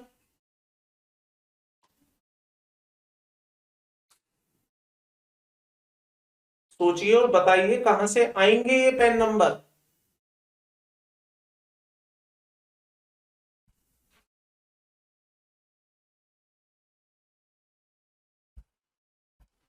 ये पैन नंबर डिपार्टमेंट क्यों देगा? प्रीथल आप सोचिए, थोड़ा सा गहराई में सोचते हैं। आइए आप इनकम टैक्स डिपार्टमेंट के पास जाएंगे और कहेंगे सरकार मुझे ए का पैन नंबर बता दो। इनकम टैक्स डिपार्टमेंट कहेगा भाई साहब कौन सा ए? मेरे गली मोहल्ले वाला ए, दिल्ली में जो ए रहता है वो, या मुंबई में जो ए रहता है वो, या जो हरियाणा में रहता है वो? इनकम टैक्स डिपार्टमेंट कैसे बता पाएगा आपको? ये पैन नंबर आप खुद उन लोगों से लोगे जिसका टीडीएस काट रहे हैं। बिल्कुल सही आंसर चंचल, जिसका आप टीडीएस काट रहे हैं आप उनको बोलेंगे भाई साहब हम आपका टीडीएस काट रहे हैं, प्लीज आप अपना पैन नंबर हमें दे दीजिए। आप बी को जब पेमेंट करेंगे बी से उसका पैन नंबर ले लेंगे, आप सी को जब पेमेंट करेंगे उसका पैन नंबर ले लेंगे, आप डी को जब पेमेंट करेंगे उसका पैन नंबर ले लेंगे। अगर आपको ये व्यक्ति पैन नंबर ना दें तो क्या होगा? तो आप मुसीबत में आ सकते हैं। मुसीबत क्या है आप सुनिए। जब तक आपको ये व्यक्ति अपना पैन नंबर नहीं बताएगा तब तक आप अपनी इनकम टीडीएस की रिटर्न नहीं बना सकते। जब तक आपको बी अपना पैन नंबर नहीं बताएगा आप अपनी टीडीएस की रिटर्न बना ही नहीं सकते। जब तक आपको सी अपना पैन नंबर नहीं बताएगा आपकी टीडीएस की रिटर्न जमा ही नहीं होगी। जब तक आपको डी अपना पैन नंबर नहीं देगा आपकी टीडीएस की रिटर्न रुक जाएगी। आपको बड़ी परेशानी। चलिए यहां तो 3 लोग हैं, किसी तरह से मैनेज कर लिया। जब मैं पेमेंट हजारों लोगों को करता हूं, जब मैं पेमेंट लाखों लोगों को करता हूं, तो वहां पर मैं कैसे मैनेज करूं? वहां पर मुझे किसने पेन दिया किसने पेन नहीं दिया मैं कैसे मैनेज करूं? बड़ी प्रॉब्लम है। तो सरकार ने आपकी प्रॉब्लम को खत्म करने के लिए एक सेक्शन बनाया और ऐसे पापियों को सजा दी, ऐसे पापियों को सजा दी जो आपको अपना पैन नंबर नहीं दे रहे हैं। सरकार ने बोला ए पापियों तुम सता रहे हो किसको? ए को। कैसे? पैन नंबर ना देकर। वो बेचारा तुम्हारी राह में बैठा है कि तुम पैन नंबर दोगे तब मैं अपनी रिटर्न भरूंगा। तुम उस बेचारे को क्यों परेशान कर रहे हो? आज के बाद अगर तुमने उसे परेशान किया पैन नंबर ना देकर तो ध्यान रखना अब तुम्हारे ऊपर मुसीबत आएगी। बी को बोला जा रहा है, सी को बोला जा रहा है, डी को बोला जा रहा है कि खबरदार जो तुमने उसे पैन नंबर नहीं दिया तो पैन नंबर तुरंत दे दो, नहीं तो हम एक सेक्शन लेके आ रहे हैं जिसमें आपके ऊपर मुसीबत आएगी। आप कौन? B C D. क्या मुसीबत है? सेक्शन है आपके सामने, रिक्वायरमेंट टू फर्निश पैन। बांध दिया है, मजबूर कर दिया है किसको? उस पर्सन को जो पैसे ले रहा है, उस पर्सन को जो पैसे ले रहा है। बी को, सी को और डी को। क्या बोला गया बी और सी डी को? बी सी डी, खबरदार, जब भी तुम कोई पेमेंट लोगे या जब भी कोई तुम्हारा टीडीएस काटेगा तो तुम उसे पैन नंबर देकर आओगे। ये तुम्हारी रिस्पॉन्सिबिलिटी है कि तुम उसे अपना पैन नंबर दोगे। अगर नहीं दिया तो दिक्कत है आपके लिए। क्या दिक्कत है सेक्शन में बताएंगे। यहां पढ़िए, any person entitled to receive any sum, हर वो व्यक्ति जिसको कोई इनकम मिल रही है, जिसको कोई पैसा मिल रहा है, और इनकम और amount on which TDS under section under the income tax is required to be deducted shall furnish his PAN number to the deductor. तो वो अपने डिडक्टर को अपना पैन नंबर फर्निश करके आएगा। तो यहां पर बोला गया है बी को, बी सी डी, जब जब तुम्हें कोई पेमेंट मिलेगी, जब जब तुम्हें कोई इनकम मिलेगी, तो तुम्हारी रिस्पॉन्सिबिलिटी है कि तुम अपना पैन नंबर ए को देकर आओगे। ए बेचारा परेशान नहीं होएगा, ए को अपना पैन नंबर देकर आओगे। लेकिन कुछ कलाकार हैं जो इस सेक्शन के बाद भी अपना पैन नंबर नहीं देंगे। वो कहेंगे हम तो नहीं देते, क्या कर लोगे जी, हमें क्या जेल में डाल दोगे? सरकार कह रही है नहीं, जेल में नहीं डालेंगे, लेकिन अब हम आपके लिए खतरनाक सा प्रोविजन बनाएंगे। एंड द प्रोविजन इज, अगर आपने अपना पैन नंबर नहीं दिया है, जिस पर्सन ने आपको पेमेंट दी है या जो पर्सन आपको पैसे दे रहा है या जो पर्सन आपको इनकम दे रहा है, अगर आप उस पर्सन को अपना पैन नंबर नहीं देते हैं तो वो पर्सन अब आपका जो टीडीएस होगा वो डबल रेट से काटेगा।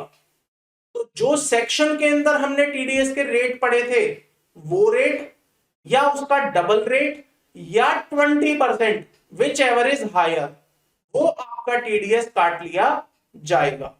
एग्जाम्पल के लिए समझिए, आपने ए ने बी को पेमेंट करी and the payment is for 194C। 194C में जो रेट दिया गया है दैट इज 2% या 1%। तो लॉ ये कहता है अगर बी अपना पैन नंबर नहीं देता है ए को, पैन नॉट गिवन, तो ए जो होगा ना अब 1% या 2% का टीडीएस नहीं काटेगा। ए 1% और 2% और डबल और 20% विच एवर इज हायर, इतना टीडीएस काटेगा। ए को बोला गया अगर बी तुम्हें पेन नंबर ना दे, एक बार मांगना, दो बार मांगना, दो बार भी ना दे, तो एक काम करना, पेन नॉट अवेलेबल कर देना, लिख देना रिटर्न के अंदर, टीडीएस रिटर्न में लिख देना पेन नॉट अवेलेबल, लिख देना, हमें कोई दिक्कत नहीं है। लेकिन इतना कर लेना कि जब आप बी को पेमेंट करो तो उसका टीडीएस 1% 2% मत काटना, डबल और 20% विच एवर इज हायर, दुगना काटना या 20% काटना, विच एवर इज हायर, उतना टीडीएस आप उसका काट लेना। पढ़िएगा section 206AA page number 290, if वाला part.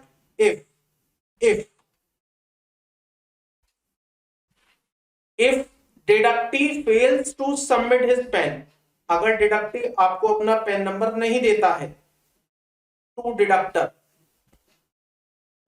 would be deducted at a higher of the below rate, higher of the below rate, specific rate given under the relevant section।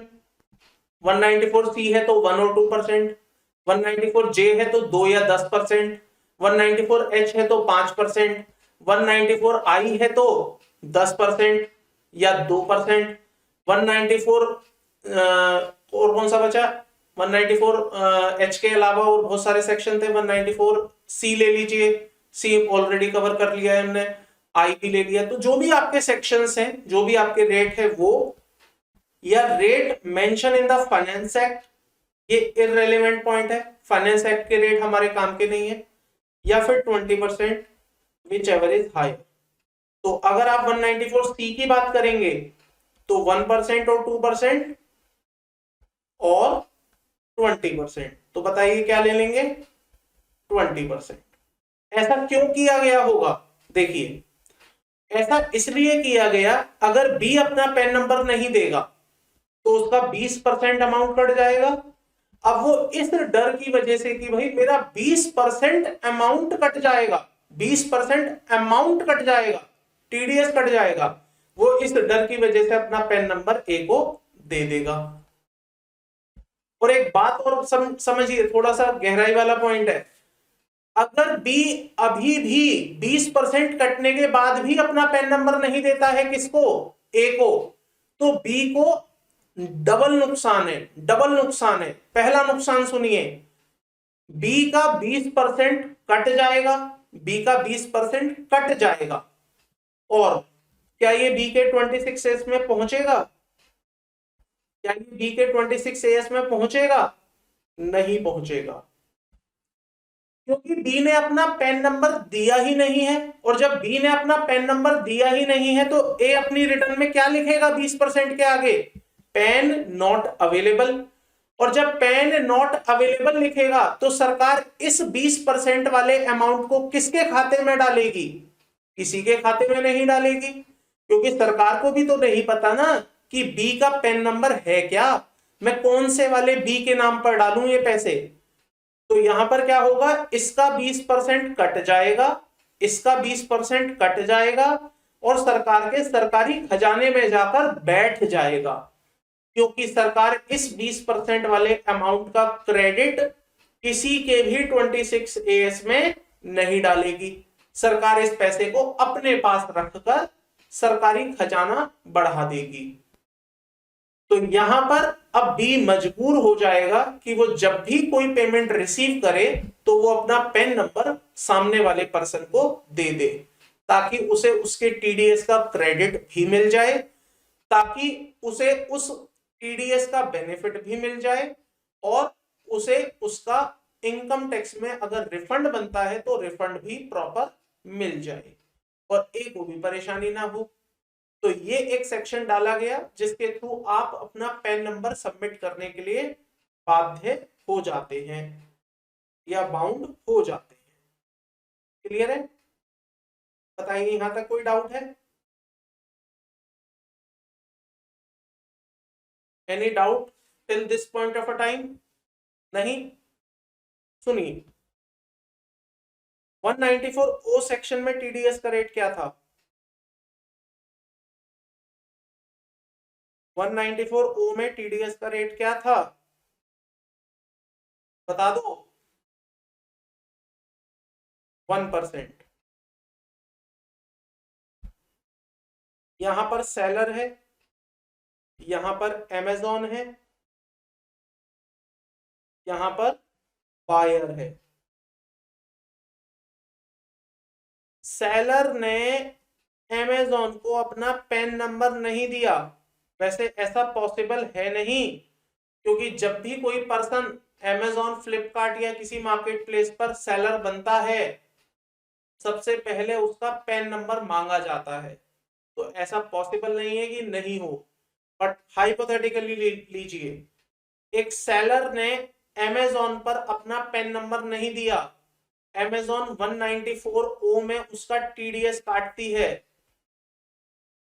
लेकिन इसने अपना पैन नंबर नहीं दिया, तो रेट क्या होगा? TDS का रेट क्या होगा? आपने क्या समझा था लॉ में? Rate given in the section, given in section, और 20% विच एवर इज हायर। तो rate given in the section क्या है? 1%। Rate given in the section 1% है, और जब करेंगे तो आप क्या लेंगे? 20? नहीं, लॉ कहता है इस वाले सेक्शन में लिया जाएगा 5। बाकी सभी सेक्शंस में कंपैरिजन होगा 20% पर, लेकिन ये वाला जो सेक्शन है 194 ओ, यहां पर कंपैरिजन होगा 5% पर। नेक्स्ट लाइन पढ़िए, however 5% in case tax is required to be deducted eight source under section 194O and 194O किसका था? E commerce TDS. ठीक है, बताइए कोई डाउट यहां तक? एक लास्ट पॉइंट और है इसी सेक्शन का, सुनिए। बी ने, सी ने, डी ने पेन नंबर मांगे थे, इनसे पेन नंबर मांगे थे ए ने, इन लोगों ने दे भी दिए। इन तीनों ही लोगों ने अपने पेन नंबर दे दिए, लेकिन वो पेन नंबर गलत है, रॉन्ग। इन्होंने क्या किया? अपने पड़ोसी के पेन नंबर उठा के दे दिए। इन्होंने अक्कड़ बक्कड़ बम्बे वो खेली और एक फर्जी सा पेन नंबर बनाया, एक नंबर बनाया और वो नंबर दे दिया, just for the sake of giving the PAN number. इन्होंने अपना पेन नंबर दे दिया, अपना नहीं दिया, किसी और का दे दिया, या एक ऐसे ही मनगढ़ंत पेन नंबर उठाकर दे दिया जो पेन नंबर एग्जिस्ट ही नहीं करता। इसका मतलब गलत पेन नंबर दे दिया। लॉ ये कहता है कि अगर आप गलत पेन नंबर दे रहे हैं तो इसका मतलब ये नहीं कि आपने पेन नंबर दे दिया है और अब हम आपका टीडीएस सही काटेंगे। गलत पेन नंबर देना is equal to PAN number नहीं देना। अगर आप गलत पेन नंबर दे रहे हैं तो हम लॉ में ये मानेंगे कि आपने पेन नंबर दिया ही नहीं है, और जब आपने पेन नंबर दिया ही नहीं है तो इसका मतलब वहां पर भी आपके ऊपर ये वाला प्रोविजन एप्लीकेबल हो जाएगा और आपका जो टीडीएस काटा जाएगा वो स्पेसिफाइड रेट और 20% विच एवरेज हायर के हिसाब से काट लिया जाएगा। अगर आपने गलत पेन नंबर दिया है तो भी हम ये मानेंगे कि आपने पेन नंबर दिया ही नहीं है। लास्ट पैराग्राफ पढ़िए। If the PAN provided to the deductor, अगर आपने पेन दिया है डिडक्टर को, दैट इज इनवैलिड और does not belong to the deductee, it shall be deemed that deductee has not furnished his PAN to the deductor. ये माना जाएगा कि डिडक्टी ने डिडक्टर को अपना पेन दिया ही नहीं है, और ऐसे में वही कॉन्सिक्वेंसेस जो आपके ऊपर अभी हमने पढ़े वो एप्लीकेबल हो जाएंगे। क्लियर है? बताइए कोई डाउट है यहां तक?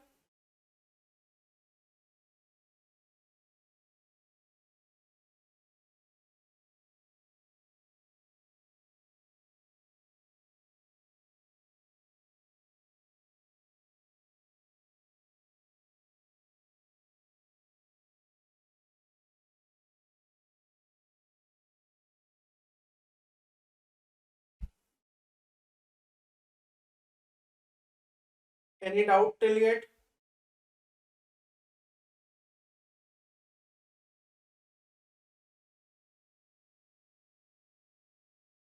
आइए एक नेक्स्ट सेक्शन डिस्कस करने वाला हूं।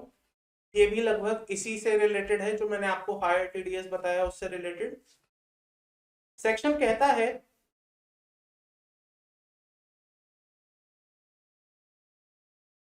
आप टीडीएस काटेंगे एट हायर रेट।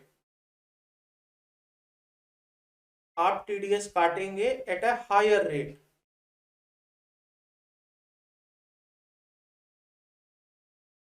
अगर इफ डिडक्टी जिसका आपने टीडीएस काटा है has not furnished his idea since last 3 year. आप जिसको पेमेंट कर रहे हैं अगर उसने अपने पिछले 3 सालों की रिटर्न नहीं भर रखी है, आप जिसको पेमेंट कर रहे हैं अगर उसने अपने पिछले 3 ईयर की, 3 प्रीवियस ईयर की, 3 असेसमेंट ईयर की आईटीआर नहीं भर रखी है तो उस केस में जो आप उसका टीडीएस काटेंगे वो इस वाले सेक्शन के अकॉर्डिंग काटेंगे।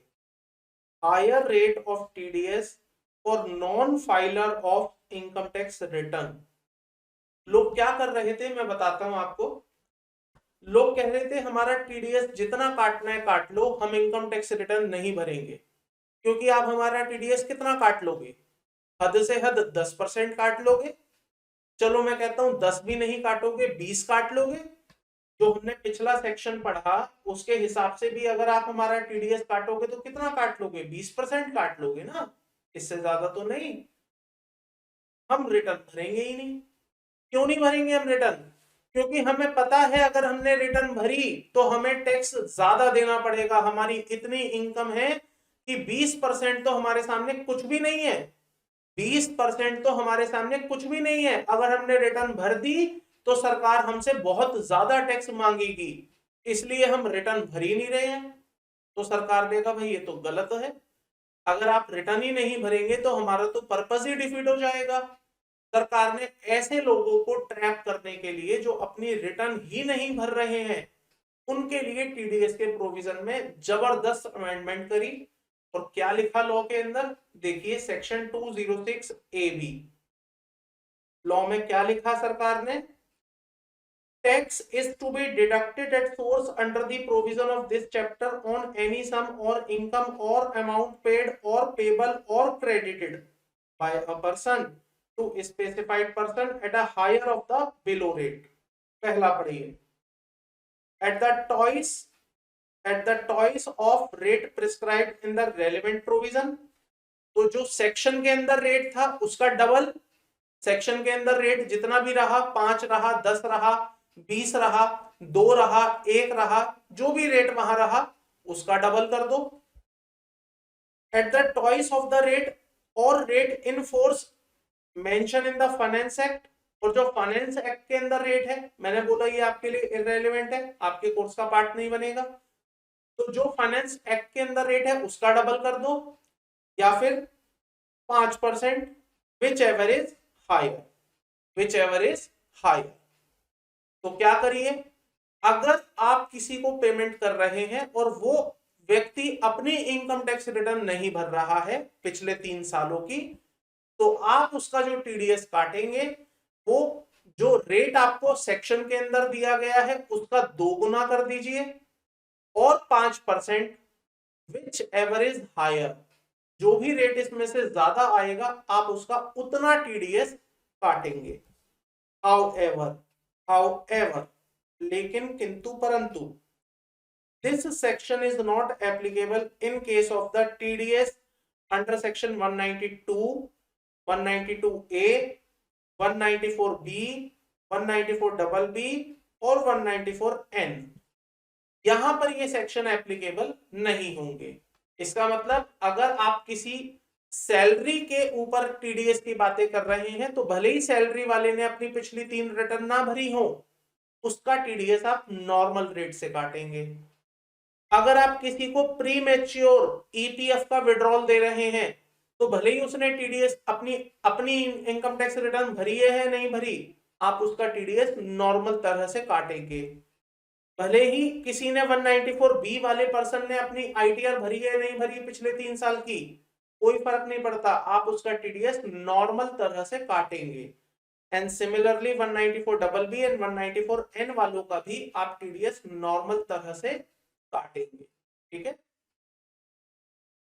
तो यहां पर लिखा है लॉ के अंदर स्पेसिफाइड पर्सन, कि अगर आप किसी स्पेसिफाइड पर्सन को पेमेंट कर रहे हैं, ये जो मैं आपको बोल रहा हूं बार बार 3 साल की रिटर्न नहीं भरी, ये लॉ में बताया गया है कि स्पेसिफाइड पर्सन का क्या मतलब होगा।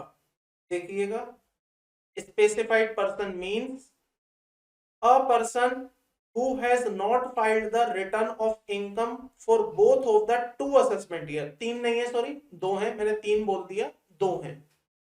तो अगर किसी ने अपने 2 असेसमेंट ईयर की रिटर्न नहीं भरी है, जिस ईयर में उसे पेमेंट मिल रहा है उसके पिछले 2 असेसमेंट ईयर की अगर उसने रिटर्न नहीं भरी है, तो उस केस में वो पर्सन स्पेसिफाइड पर्सन माना जाएगा। और जब आप उसे पेमेंट करेंगे या उसका कोई टीडीएस काटेंगे तो वो TDS eight the twice of the rate specified in the section और 5% विच एवर इज हायर के हिसाब से होगा। तो एक वो पर्सन जिसने अपने पिछले 2 साल की रिटर्न नहीं भरी है, for which the time of filing of return under section 139 has been expired, और उसकी टाइमलाइन भी निकल चुकी है, इसका मतलब अब वो चाहकर भी उस रिटर्न को भर नहीं सकता है। And aggregate of tax deducted at source and collected at source in this case rupees 50,000 or more in each of the 2 previous year, और उसका पिछले 2 सालों में जो टीडीएस काटा गया है वो 50,000 रुपए से ज्यादा हो जाता है एग्रीगेट मिलाकर। तो उस केस में वो व्यक्ति आपके लिए स्पेसिफाइड बन जाएगा, और वहां पर जब आप उसका टीडीएस काटेंगे तो वो टीडीएस आप डबल रेट से या 5% विच एवर इज हायर के हिसाब से काटेंगे। ठीक है, बताइए यहां तक कोई डाउट है? ये जो स्पेशल पॉइंट है इस पर मैं लौट कर आऊंगा आफ्टर टीसीएस, इसे हम टीसीएस के बाद पढ़ेंगे। बट यहाँ पर कुछ एग्जांपल्स देखिए मेरे साथ। अब आपका पार्टिसिपेशन बहुत जरूरी है इन एग्जांपल्स में, अगर आपको ये कंसेप्ट समझना है तो।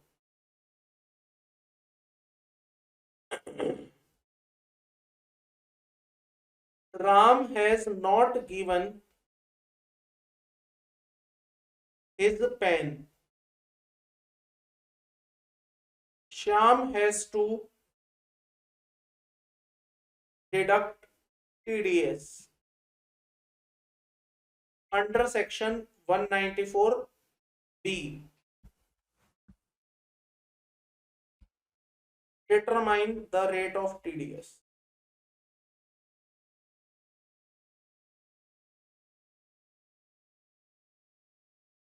बताइए टीडीएस का रेट क्या होना चाहिए?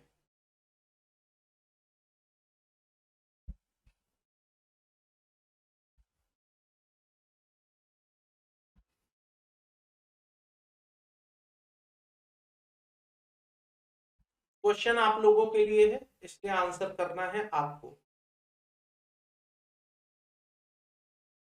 राम ने अपना पेन नहीं दिया, श्याम को टीडीएस काटना है।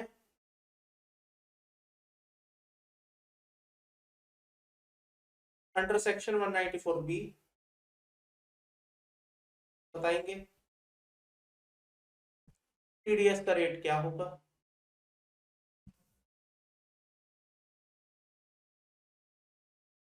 देखिए 194B में टीडीएस का रेट क्या होता है? 30%। लॉ क्या कहता है? अगर पेन नॉट अवेलेबल है तो लॉ ये कहता है रेट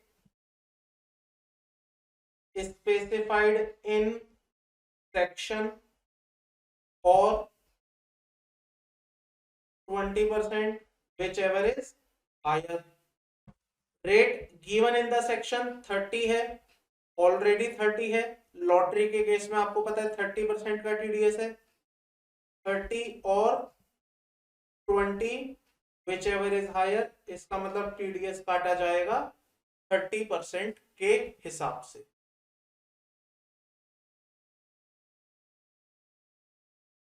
बस चंचल को ही ये बात समझ आई है जो आंसर आया है, बाकी दोनों जितने स्टूडेंट्स हैं आंचल और प्रीथल, क्या ये बात आपको क्लियर है या आंसर देने का मन नहीं था? Next example, Ram not given his PAN, Shyam has to deduct TDS, Shyam को टीडीएस काटना है।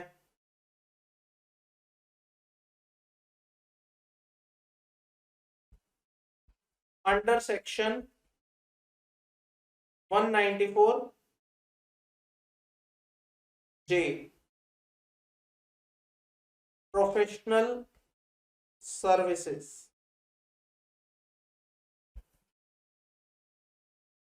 determine the rate of TDS.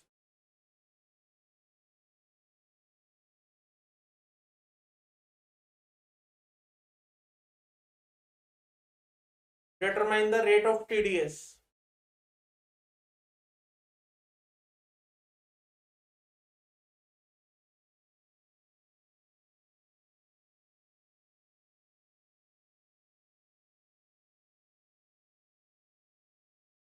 rate in provision or 20% whichever is higher। तो यहां पर 10% 194J का रेट और 20% whichever is higher, then 20% shall be the TDS।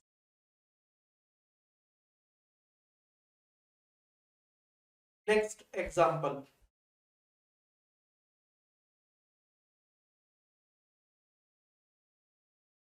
Ram has not filed his last 2 years ITR and his TDS oblique TCS for each of the year was rupees 15,000। Shyam has to deduct TDS under section 194H। Determine the rate of TDS। TDS का rate बताइए।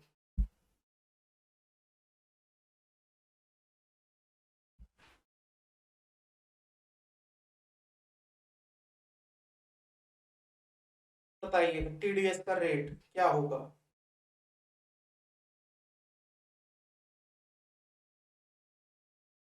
ये section का use करते हुए आपको बताना है।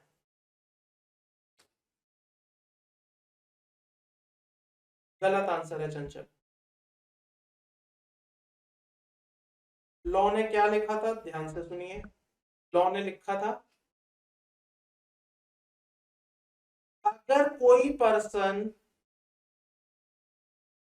अपनी 2 साल की ITR नहीं भरता है एंड साथ की साथ उसका पिछले 2 सालों का जो TDS एंड TCS है वो 50,000 से ज्यादा रहा है, उसका जो TDS या TCS है वो 50,000 से ज्यादा रहा है, तो वो पर्सन स्पेसिफाइड पर्सन कहलाएगा। और अगर वो स्पेसिफाइड पर्सन कहलाएगा तो वहां पर आप ये वाला सेक्शन लगाएंगे। बट मेरे एग्जांपल में उसने 2 साल की रिटर्न नहीं भरी, ठीक है, लेकिन उसका पिछले 2 सालों का जो TDS है वो 15,000 है, 50 से ज्यादा नहीं है, तो इसका मतलब वो स्पेसिफाइड नहीं है। और जब वो स्पेसिफाइड नहीं है तो अभी हम नॉर्मल तरह से काम करेंगे, हम इस सेक्शन पर जंप नहीं करेंगे। TDS rate shall be 5%। यहां पर लिखिए 206AB 206AB not applicable in this case। Clear है।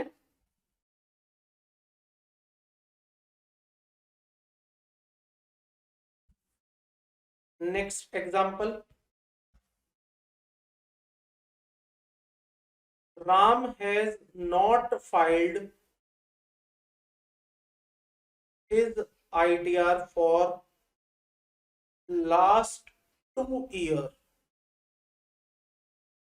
Last 2 each year's TDS oblique TCS was rupees 55,000। Shyam has to deduct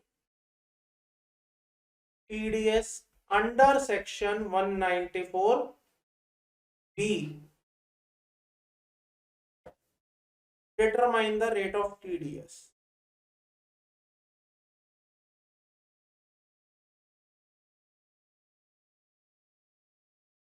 बताइए।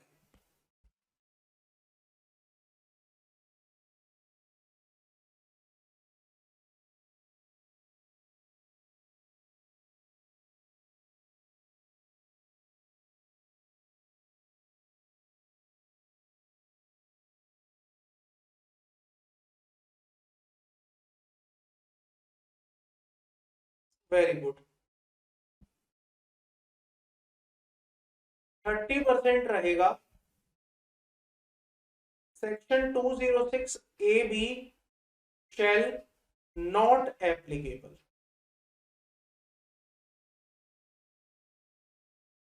अगर सोचो एक बार को लग जाता सेक्शन 206 AB, अगर मैं कह दूं लग जाएगा, मान के चलते हैं लॉ कह दे कि नहीं साहब 194B के ऊपर भी 194 206AB लगेगा, तो क्या रेट हो जाता मालूम है? अंदाजा है कुछ इस बात का? 60% का रेट हो जाता। अगर 194B के ऊपर 206AB लग जाता तो आपका जो टीडीएस का रेट होता वो 60% हो जाता।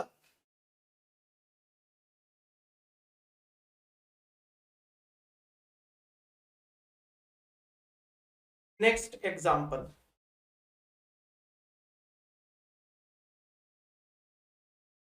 Ram has not filed ITR for last 2 years.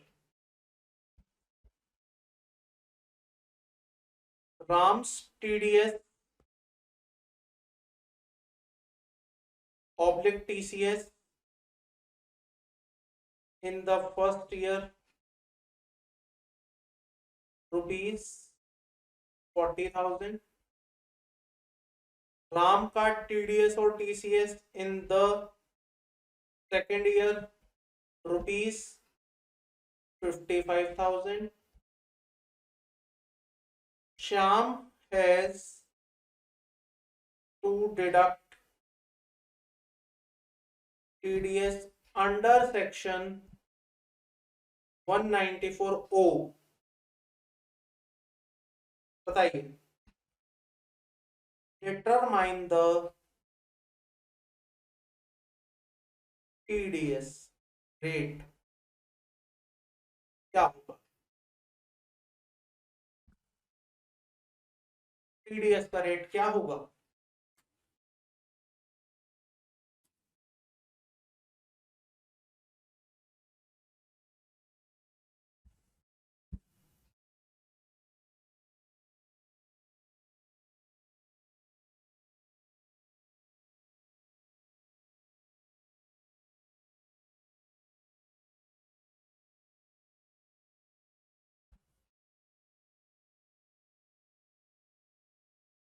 पहला सवाल मेरा, क्या ये स्पेसिफाइड पर्सन है? क्या ये स्पेसिफाइड पर्सन है? नहीं है। और सर जब ये स्पेसिफाइड नहीं है तो 206AB नहीं लगेगा। और सर जब 206AB नहीं लगेगा तो इसका मतलब ये मान लीजिए कि 194 में जो ओरिजिनल रेट था 1% वही रहेगा। तो the solution is 1%, since Ram is not a specified person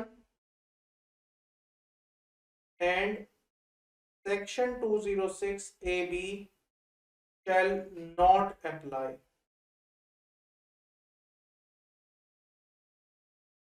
तो आंसर रहेगा 1%। let's change the numbers। this time it is 90,000। बताइए अब क्या होगा?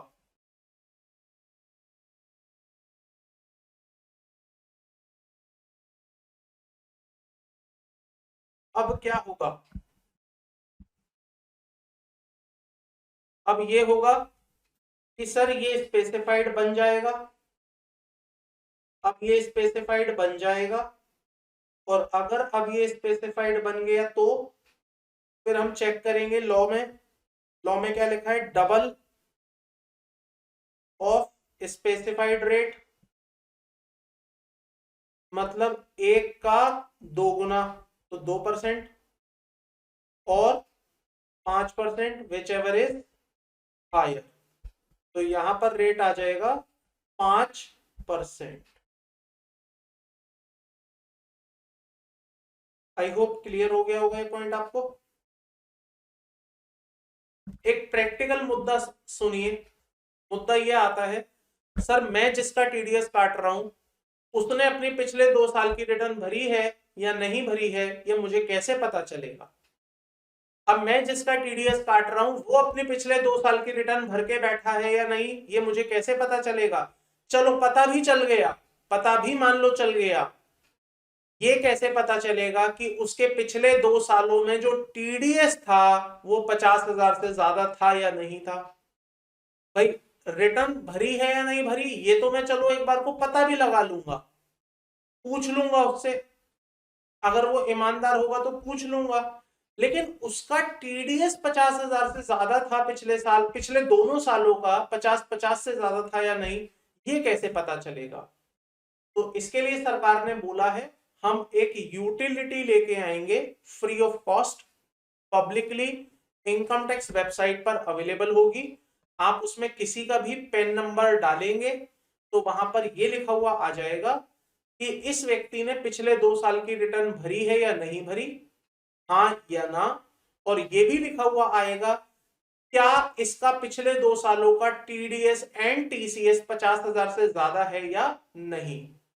तो आप पेन नंबर डालेंगे किसी भी पर्सन का, वहां पर आपको लिखा हुआ मिल जाएगा कि ये स्पेसिफाइड है या नहीं। अगर वो स्पेसिफाइड हुआ तो आप उसका डबल टीडीएस काटेंगे, अगर वो स्पेसिफाइड नहीं हुआ तो आप उसके ऊपर 206 ए बी अप्लाई नहीं करेंगे। बताइए मेरी बात क्लियर है, क्या ये मेरी बात आप सभी को क्लियर है।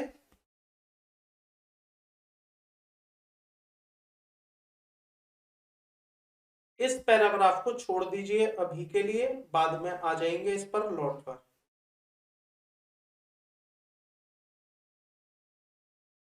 नेक्स्ट हमारे सामने है, ये मैं करा चुका हूं, ये वाला भी पॉइंट हो गया है।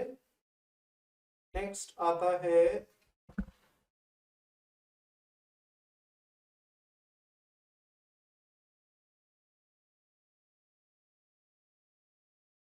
Page number 293। एक सेक्शन है, ये मैं आपको होमवर्क दे रहा हूं, आप इसे होमवर्क में रीड करेंगे बस, केवल आपको रीड करना है ये सेक्शन और कुछ भी नहीं करना है इसमें, इसे हम क्लास में कवर नहीं करेंगे।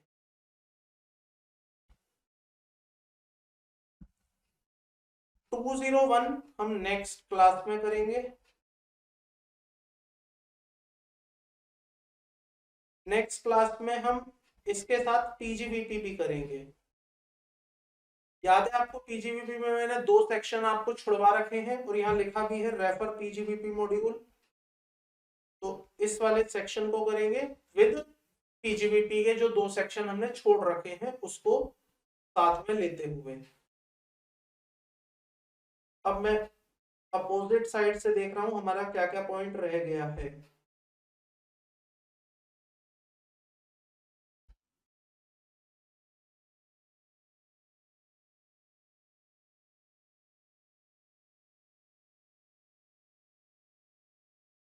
Page 293 section 201।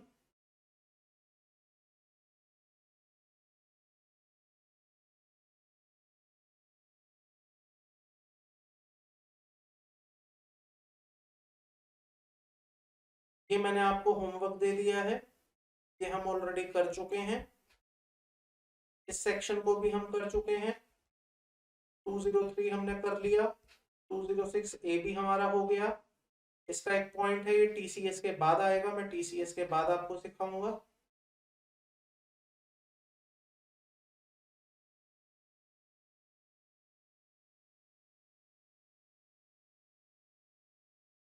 ये हमने कर लिया है, ये भी हमारा हो गया। ये आप होमवर्क में रीड करेंगे। ये हमारा हो चुका है, ये हमने कर लिया। हाँ, नेक्स्ट क्लास में हम करेंगे page number 289, section 197 and 197A।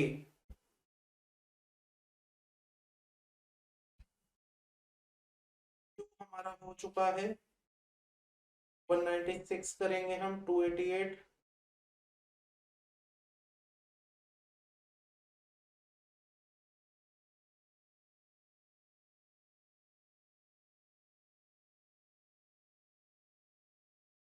One 194P हमने कर लिया,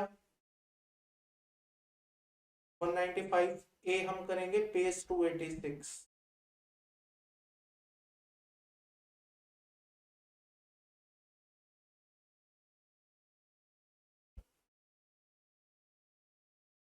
फाइव हो गया है हमारा, 10 हो गया है, O हो गया, M हो गया, LA हो गया, 194K करेंगे पेज 282। ये बेसिकली मैं इसलिए लिख रहा हूं क्योंकि हमने बीच बीच में कई चीजें छोड़ी हैं, तो ऐसा ना हो जाए कुछ रह जाए, इसके लिए जस्ट एक ट्रैक बना रहा हूं ताकि हमें पता चल जाए कि ये चीजें अभी हमें करनी है। उसके बाद हमारे पास आया था ऊपर सेक्शन 194J हो चुका है, 194IC हो गया है, IA हो गया है,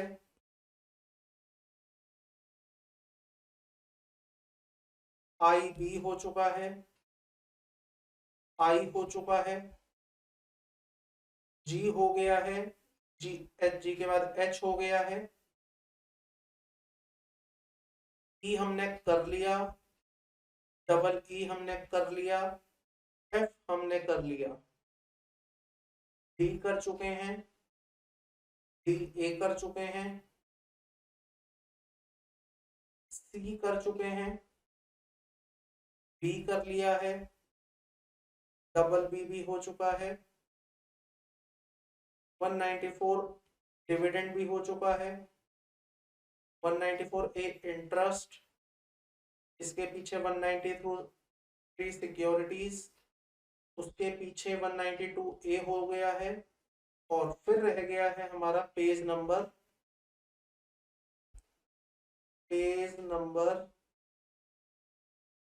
270 के क्वेश्चन नंबर 1 और 2। पेज 270 का क्वेश्चन नंबर 1 एंड 2, और ये जो दो क्वेश्चन हैं ये जुड़े हुए हैं एक कॉन्सेप्ट और अमेंडमेंट के साथ, जो कि है आपकी पेज नंबर 268 पर। ये पेज है 268।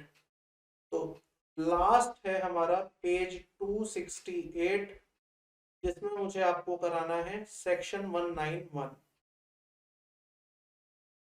सेक्शन 191 ये चीजें हमें करनी है। कुछ चीजें आज करेंगे, कुछ चीजें कल करेंगे।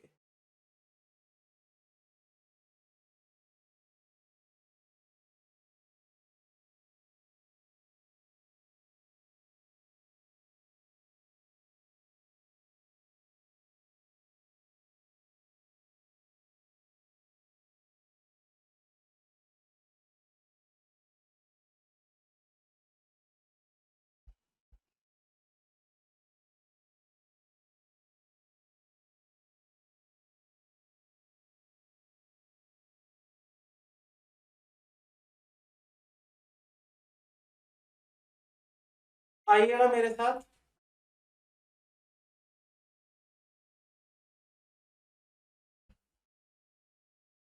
Page number 288 section 196।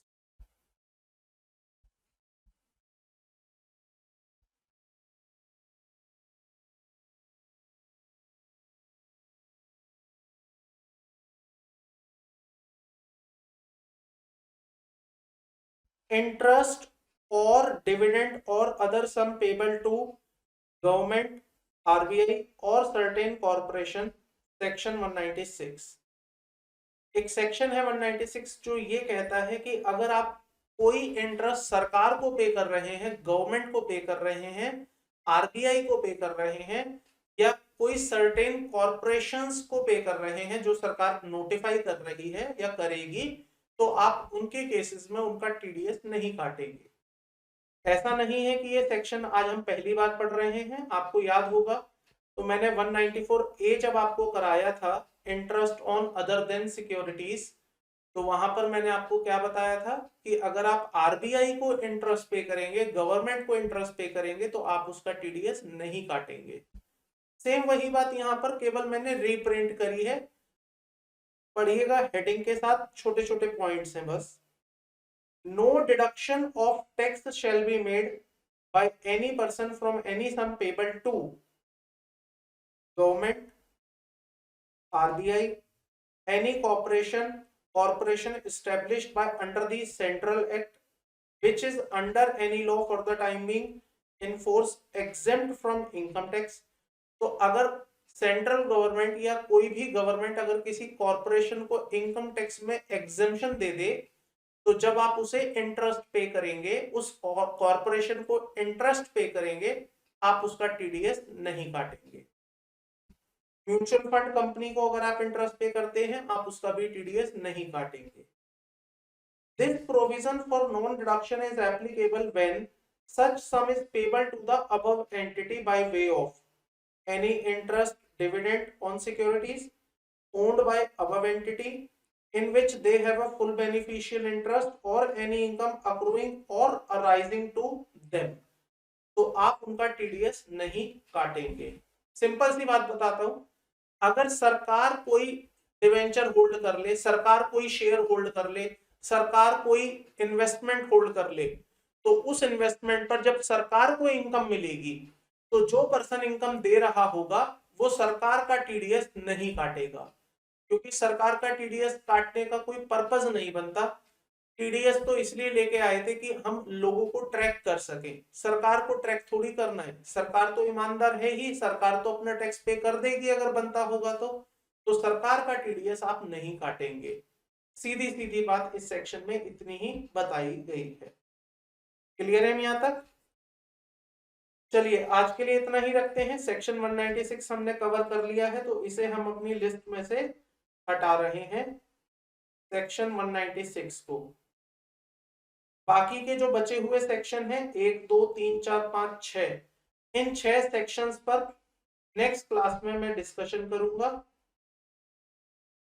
Next class थोड़ी सी लेंदी रहेगी, लिटिल बिट लेंदी, मतलब आप मान के चलिए मुझे आधे घंटे का आप बफर दे दीजिएगा, चाहे 7:30 बजे या 11 बजे, आपकी जो भी चॉइस हो। मतलब instead of starting the class at 8 PM, we will start the class at 7:30 if you are okay. Otherwise, we will leave the class at 11, क्योंकि अगली क्लास में मैं 6 के 6 सेक्शंस आपके साथ डिस्कस करूंगा। So everyone okay with 7:30? किसी को कोई चैलेंज तो नहीं है 7:30 पे?